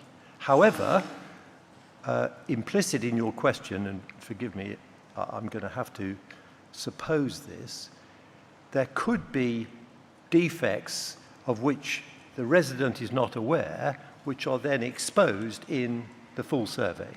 And as the paper says, we will be introducing that full survey again next year. And so that will pick up, especially for those who have been in properties for a long period, whether there are any major issues of which the resident is not currently aware. Does that address the question? Thanks very much, Sue. Thank you. I believe there's a second supplementary on this side. Thank you, Chair. Peter Harris, Southwell and Nottingham 421. Without a quinquennial review, what are the plans to support the move to net zero in our housing estate? Thank you. I think that strays quite a long way from the question, if I'm honest. And I think the issue of net zero is much, much bigger. And as yet, the pathway to that for us is not clear. It is part of the consultation, and it is certainly a huge part of our forward costs. But I think we will have to address that at another time in another place in order to understand exactly how we will do that. Thank you. Question 122. Go ahead, sir.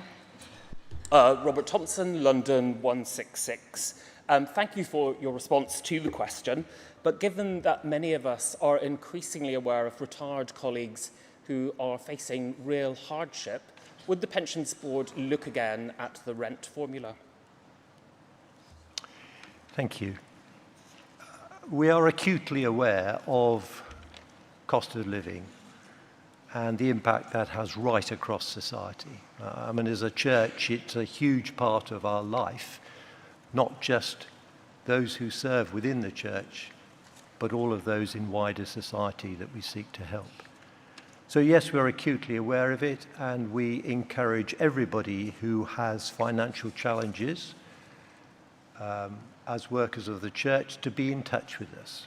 There are ways we can help, and there are people and organizations that we can signpost which will bring substantive redress.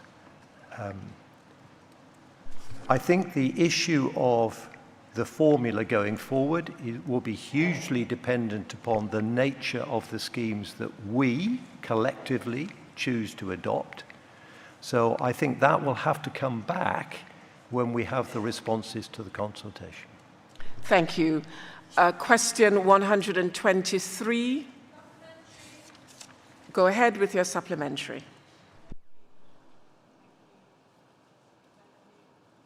Can we have some volume on the microphone, the roving microphone? Thank you. Got me yet? Perfect. Fiona Macmillan, 357 London. Thank you for the answer to the question. I wonder how many of the current residents are widows or widowers without full church pensions, and how many early retired clergy without state pensions? Fiona, I honestly don't know the answer to that. It's something we could look at. But again, as I said previously, I would encourage everybody to pick up the phone, talk to us. Thank you. Question 124. Go ahead, sir. Andrew Dotchin, 208 St Edmundsbury in Ipswich. Thank you for your answer. The law of averages is a hard one. It's why in my original question I'd asked for a diocesan breakdown. I know in my own parish I have the 10% most wealthy in the country and the 10% most deprived in the same area. So in a supplementary question I'd ask, when the pension board refers to choice in relation to its housing provision, how does it recognise the need for retired clergy to be close to family, support networks and health service providers that may prove impossible in more expensive areas of the country where the agreed rent is higher than the average given in the response to my question? Thank you. You, of course, rightly draw attention to one key aspect of the decision that the individual makes as to what property and where. And there are others. And this is always going to be a trade-off. Whether you're in ministry or not, the property you buy or rent and where you do so is going to be a compromise. And people will have to look at the situation. Now, we offer very significant choice, and we do all we can to meet the genuine needs of those who need to be near family, perhaps because of their mental or physical health, because of their financial circumstances and so on. And we will continue to do that. And as we look forward to new solutions, I hope it's going to become easier. But I'm not going to pretend that it can always be done. Because as you rightly say, some areas are very different to others. And thank you for your grace around the question of a diocesan statistical exercise. I just would honestly say to you, the cost of doing that for us would outweigh any particular information that might come. Thank you. Question 125. Question 126. Go ahead, sir.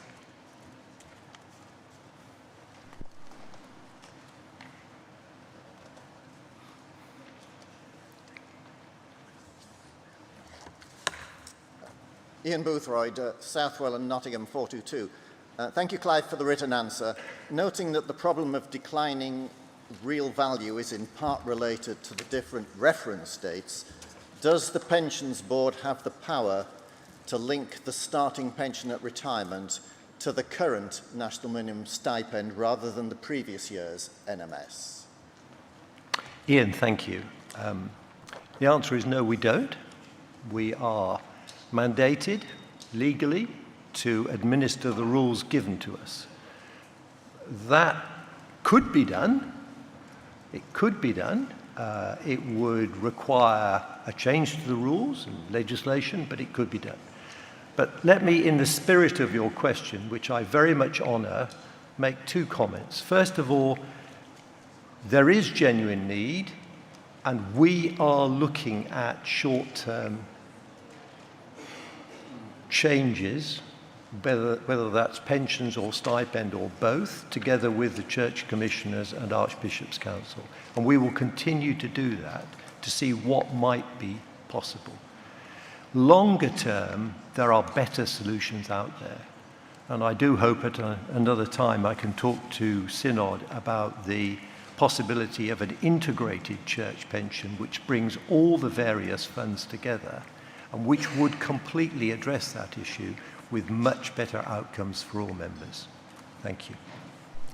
Thank you. As we're about to change over, can I just remind those who are responding to questions that under Standing Order 116.4, no answer to a supplementary question may exceed 1 minute. So let us try to stay with that. Question 127 and 128, which will be taken together. to the Ethical Investment Advisory Group, and the Bishop of Manchester will reply on behalf of the chair of the Ethical Investment Group, and he is online. Question 127.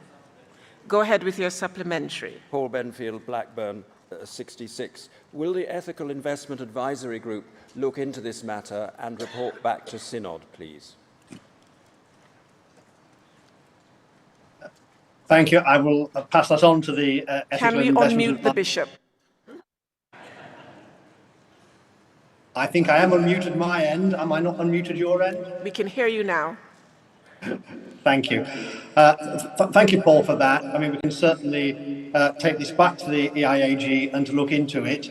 If we make a decision on any particular policy advice, then that will be made public in the normal way. Question 128. On the previous one, go ahead, Mr. Scowen. It amounts to the same thing because they're being taken together. Can I just clarify with the Bishop of Manchester, is it the case currently... Could you tell your name and number, please? I beg your pardon, Chair. Scowen, London 358. Is it the case currently that there is no restriction of any sort on investment in companies that profit from abortion?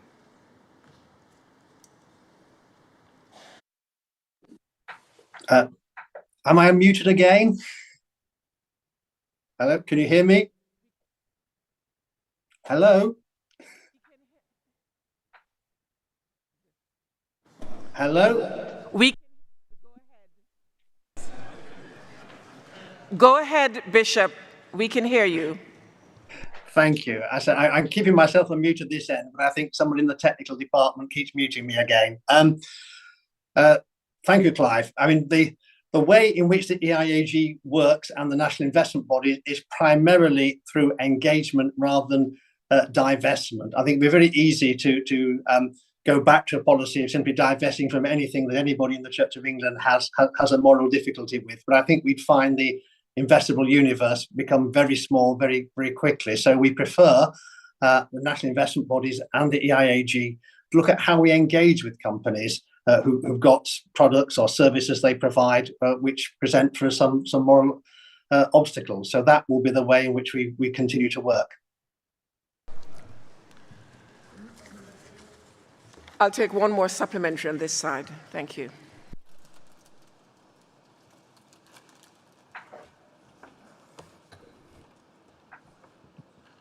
I'm so that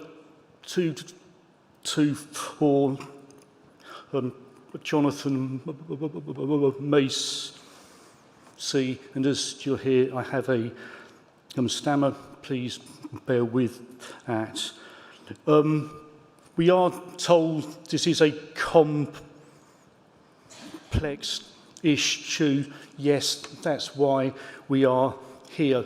But we have been able to work through them in the past. So when we got out of the oil, an impact of that would have been on plastics, which are heavily used in healthcare, and we worked that one out.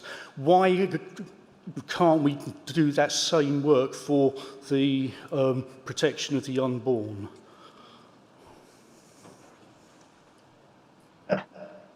Thank you. I don't know what you say there. I mean, I'm not sure I can add much to what's been said before and what's in the written answer.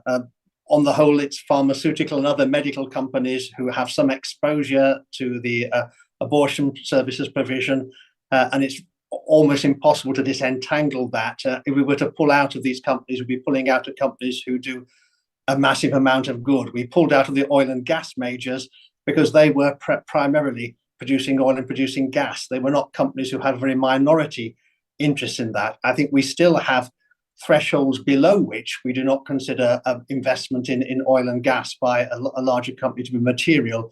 I think there are very few, I can't imagine that any companies we're invested in whose exposure to abortion is above those kind of low thresholds. Thank you. Question 129 to 132 to the Faith and Order Commission and the Bishop of Gibraltar in Europe to reply. Question 129. We'll have the gentleman there first. Stephen Hoffmeyer, Guildford 320.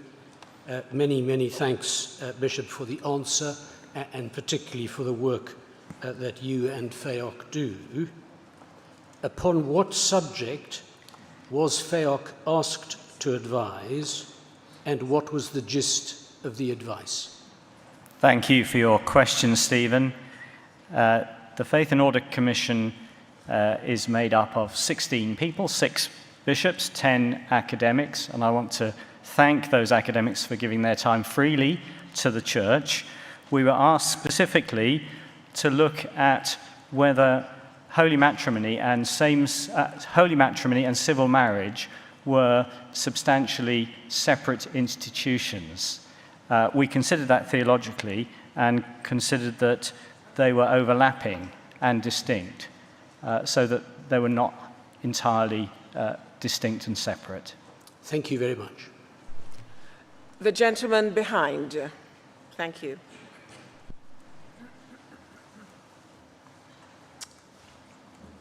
Matt Beer, Lichfield 143. Does FEOC have the advice, and could Synod have it in full, please?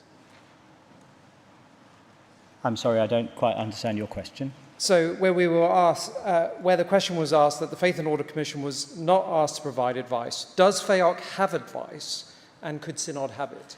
We were not asked to provide advice on the draft text of the prayers of love and faith. Question 130. Supplementary? Go ahead.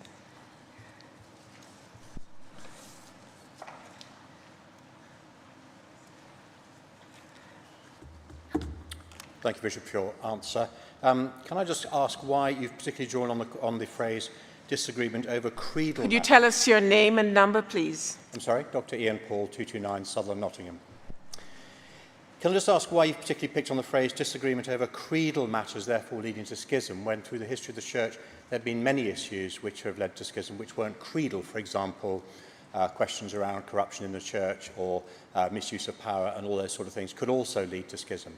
What other considerations might be looked at in this? The question was asking us to look at things indifferent and whether the issues around living in love and faith were things indifferent. We do not consider the doctrine of marriage to be a thing indifferent. It's not a creedal matter, but it is a serious matter of doctrine, and it is rooted in creation and affirmed by our Lord, and it is held by the great majority of the Church Catholic. Thank you very much. Question 131. Go ahead. Sammy Tees, York 439. Is the House of Bishops able to issue teaching documents that help to frame doctrine in its own right, or do such documents require the approval of a third party, such as Synod or the Faith and Order Commission, before being considered part of the Church's doctrine? That seems to be a question that should be put to the presidents of the House of Bishops. But as far as I'm aware, the House of Bishops can indeed issue papers in its own right. Thank you. Go ahead, sir. Still on question 131, Anne Tratherston, Oxford 183. Canon A5 famously says that the doctrine of the Church of England's grounded in the Holy Scriptures and in such teaching of the ancient fathers and councils of the Church as are agreeable to the said Scriptures. In particular, as you know, found in the 39 Articles of Religion, the Book of Common Prayer and the Ordinal, words written verbatim into the Worship and Doctrine measure. Can you just clarify for us that formally that's still where the Church of England finds its doctrine? That is indeed still where the Church of England finds its doctrine, Andrew, and you will know that as well as I do. Question 132. Thank you very much. We come now to questions 133 to 136, asked of the Liturgical Commission, and the Reverend Andrew Atherstone, on behalf of the Chair of the Liturgical Commission, will be... Hello. Question 133. Question 134. Question 135. Question 136. Go ahead, sir.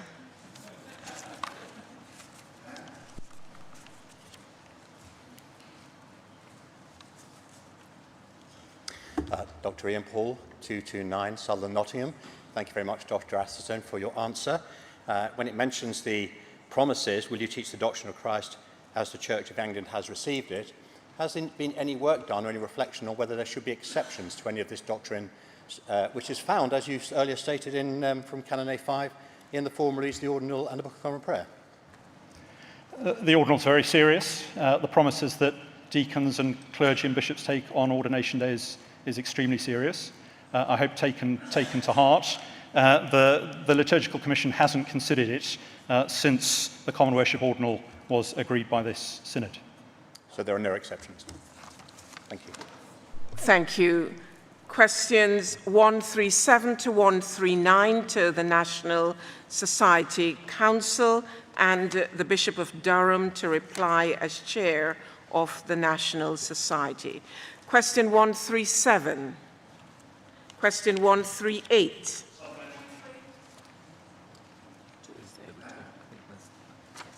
Go ahead, please.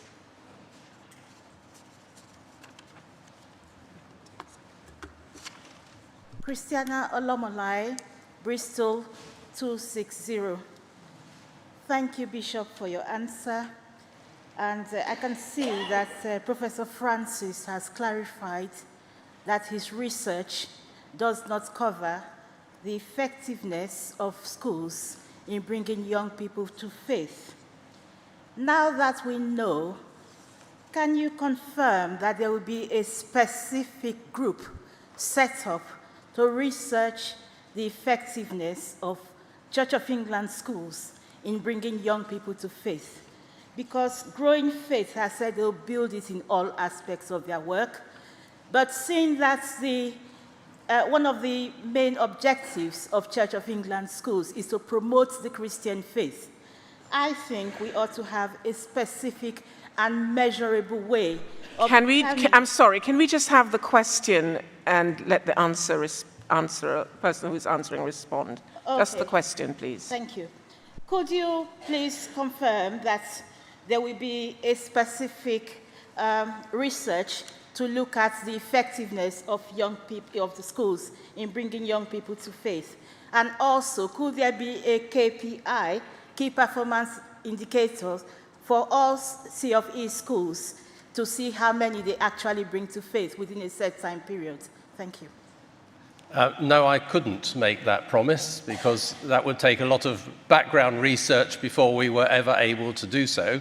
However, Christchurch, Canterbury and Nexus are doing some such research, and their early results are that Church of England schools are extremely effective in drawing children and young people towards the Christian faith.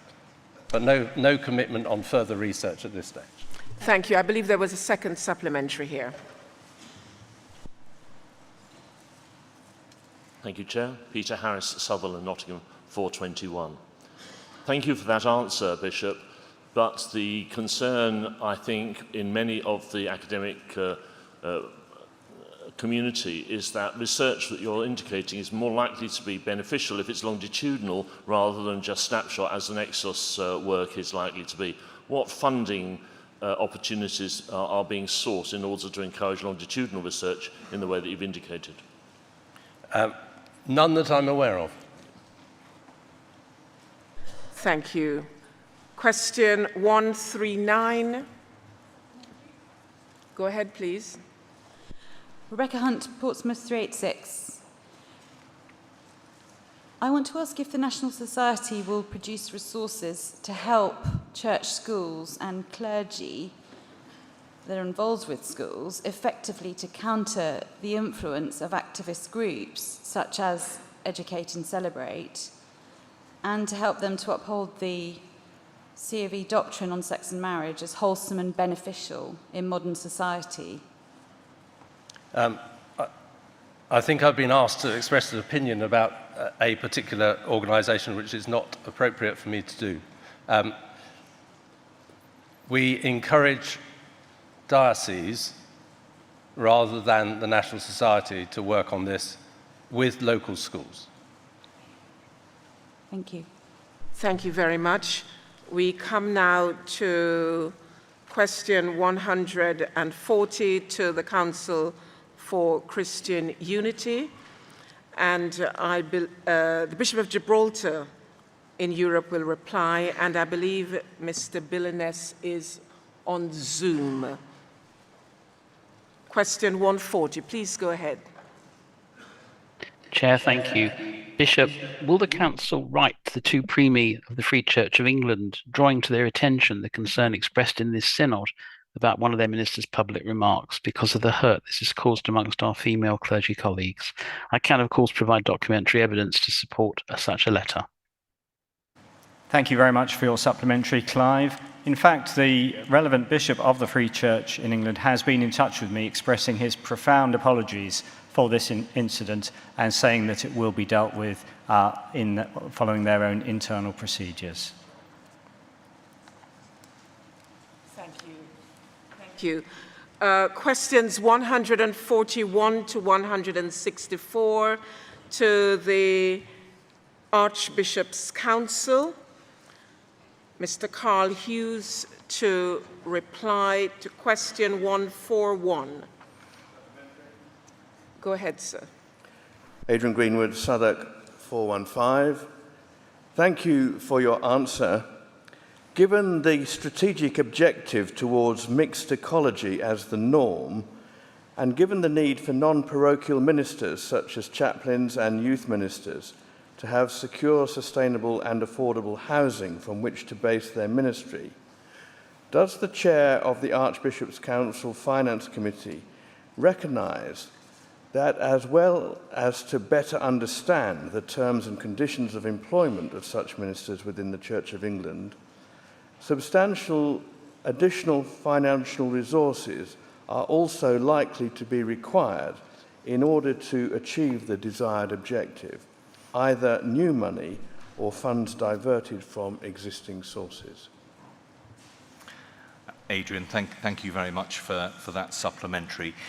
Just first of all, on terms and conditions, that is something which is actively being pursued by the 30,000 Project Board at present, and further guidance on terms and conditions for youth ministers and youth workers will be forthcoming.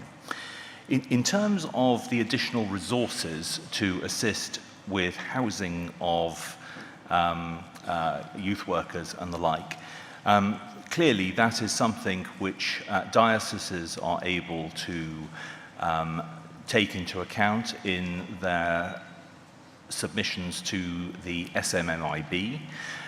In terms of providing additional resources beyond the grants available from the SMMIB, there are a lot of calls on the Archbishop's Council's resources. So I think that in the first instance, taking that through the SMMIB grant system would be most appropriate. Thank you. Thank you very much. Thank you. Mr. Hughes is answering the questions up to 149, and we're taking 142, 143, and 144 together. So 142, 143, 144. Go ahead, sir. Robert Perry, Truro 426. Thank you for your answer. In the second paragraph there, you state that the Archbishop's Council in part owns no suitable land or property, which I accept. But of course, the Archbishop's Council does have considerable influence and considerable powers of persuasion.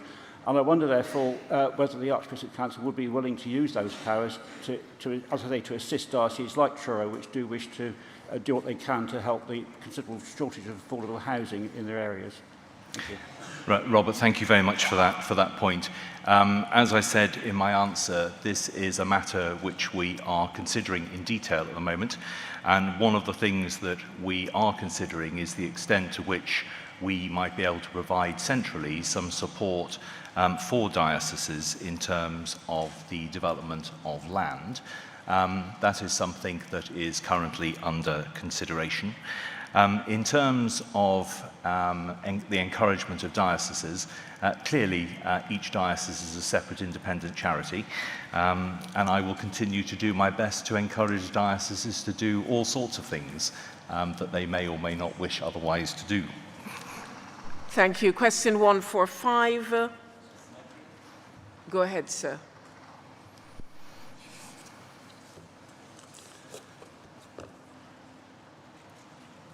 Robert McNeill Wilson, Diocese of Gloucester 315. Thank you, Chair. Thank you for your answer, Carl.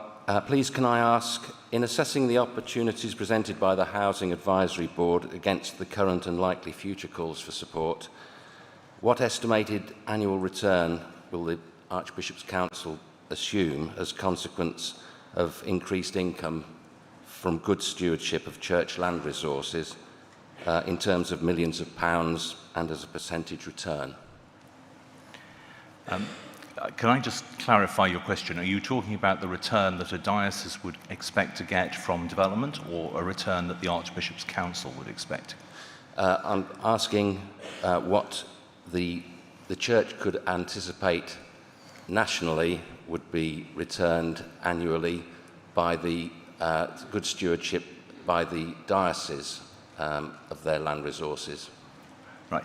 I mean, Robert, that's a very fair question. I don't think I'm in a position to be able to give you a precise number, but I can assure you that in the work, the consideration that we're currently giving to moving forwards the recommendations from Coming Home, that will certainly be something that we'll be taking into account, and we would want to ensure that, particularly in the development of diocesan land, that an appropriate return is being achieved. This is still somewhat work in progress. Thank you. Thank you. Thank you. 146. 147.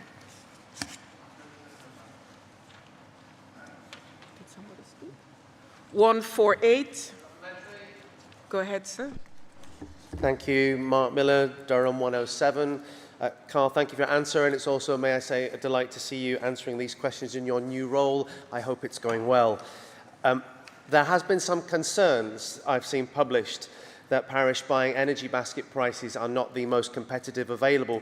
So how do parish buying energy prices compare to the prices available from brokers or other providers, as opposed to the comparison to the variable rate which we have seen published? This is always a tricky area because we are negotiating our energy basket at a point in time with a particular supplier. Over the ensuing period of that contract, it is quite possible, as would be the case when we negotiate, well, everyone in this room negotiates and agrees their insurance deal or their electricity deal at home, that because of changes in the market, you will get disparities over time that may be better value or less good value. All I can say is that I am very confident that at the time at which we are negotiating the energy price basket for the church, that is highly competitive in the market. Thank you. Question 149. Go ahead, sir. Richard Deno, Liverpool 348. Thank you, Carl, for your answer about the issue of amalgamation of parishes into a single larger parish, and for pointing us to learning, sharing learning, so that we can see what God is blessing or otherwise. Would the Archbishop's Council provide a short list of independent reviews such as was done for transforming Wigan in the Diocese of Liverpool this year, for all programmes at amalgamated parishes since 2013? That's a very good question. I think I will simply need to take that back to the vision and strategy team to ascertain how feasible that is. We are certainly intending prospectively to publish on the website all of the learnings from SDF and now SMMIB projects. Going back in time, how readily available that information might be, I will need to check. Thank you. Go ahead, sir.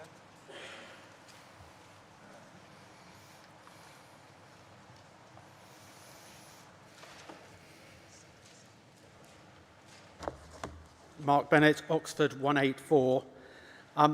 The Church Growth Research Programme From Anecdote to Evidence is now over 10 years old. Has the Archbishop's Council given any thought to commissioning a refresher research programme on the same scale?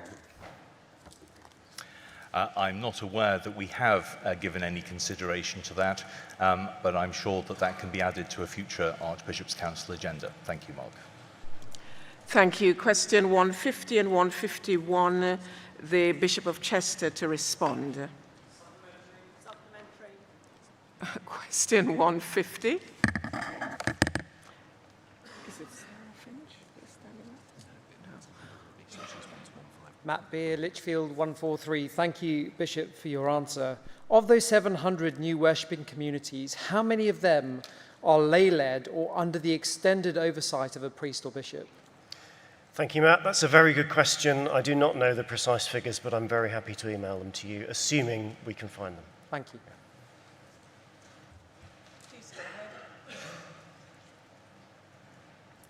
Amanda Robbie, Lichfield 339. Thank you for your answer of that you haven't been asked about training for bishops' councils. I've recently joined our bishops' council in Lichfield, and I am really interested to learn about how I could go about effective governance in my role. But I've been given no training and not even a single piece of paper with a description of the role. Many of us, I imagine, are or have been. Can you ask your? Are you asking your question? Sorry, with regards. I'm sorry. Could you just pause for a moment? Are you asking a supplementary question to 150? 151. Sorry. Oh, I had not called it. Oh, my apologies. I will now call it. I'm so sorry. And will you go straight to your question? Yeah. Please? So my question is, as church school governors are given extensive training and expected to attend it, and there is a lamentable state of governance in the Church of England at the moment, can the Archbishop's Council please give consideration to providing some sort of training for Bishops' Council, members of Bishops' Councils? Thank you, Amanda. And I rather like being asked the question early because it gives me a chance to think about the answer. There's a really important balance between national provision in the Church of England and diocesan provision. At the moment, we don't see the appetite for national provision in this regard, but it is the diocese's responsibility to train Bishops' Council members. I'm very happy to talk to the presidents, and if that seems to be different, obviously we can provide something. Thank you. Question 152, Mr. Hughes to answer. Is there a supplementary? Go ahead. Yeah, sorry, these are my two questions. Amanda Robbie, Lichfield 339. Thank you, Carl, for answering my question. Although I'm sorry that it's not possible for the Archbishop's Council to collect the information that I requested. However, I do know that this question has been answered in several diocesan synods. Lichfield, vacancy rate 20% in June this year.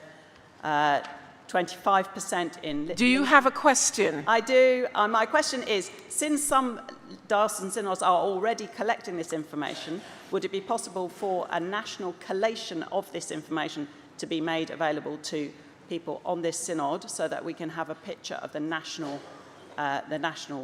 state of things? Thank you, Amanda. I can well understand the backdrop to your question. However, the issue that we face is just simply the pressure on staff teams for collating all of this data from across the church. what I will do is I will take away your request and reflect on it, because it might actually, there might be an element of this that would be helpful also in the assessment of the number of ordinands who are coming through to training and how that fits in with vacancy rates. Thank you. Question 153 to 157, the Reverend Charlotte Cook to reply.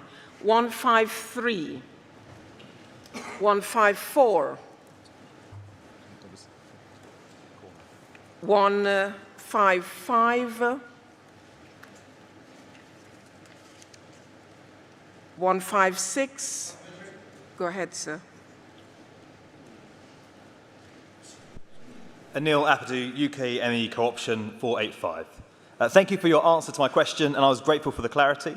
I would encourage the Council to agree making this public before the next Synod as per your suggestion. However, in the absence of formal policy at present, I'd be interested in knowing what guidance is currently given to trustees to assist them in ensuring they're following the Charity Commission requirements and best practice and on identifying recording perceived or actual conflicts of interest in their current meetings. Thank you so much for your question. Thank you also for your interest. It's so important. So while we don't have a current policy, we have a robust procedure, and I can see if we can send through details of that to you. Thank you so much. Question 157. Thank you. Members, I think this item we will stop here at question 157. Can I remind those who would like to, as we adjourn for lunch, that the weekly prayers for doubling the number of children and young people in the church will be taking place at 1 p.m. here in the Assembly Hall. And if you are able to join, they would really appreciate that. This item is now adjourned for lunch. Thank you.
I can.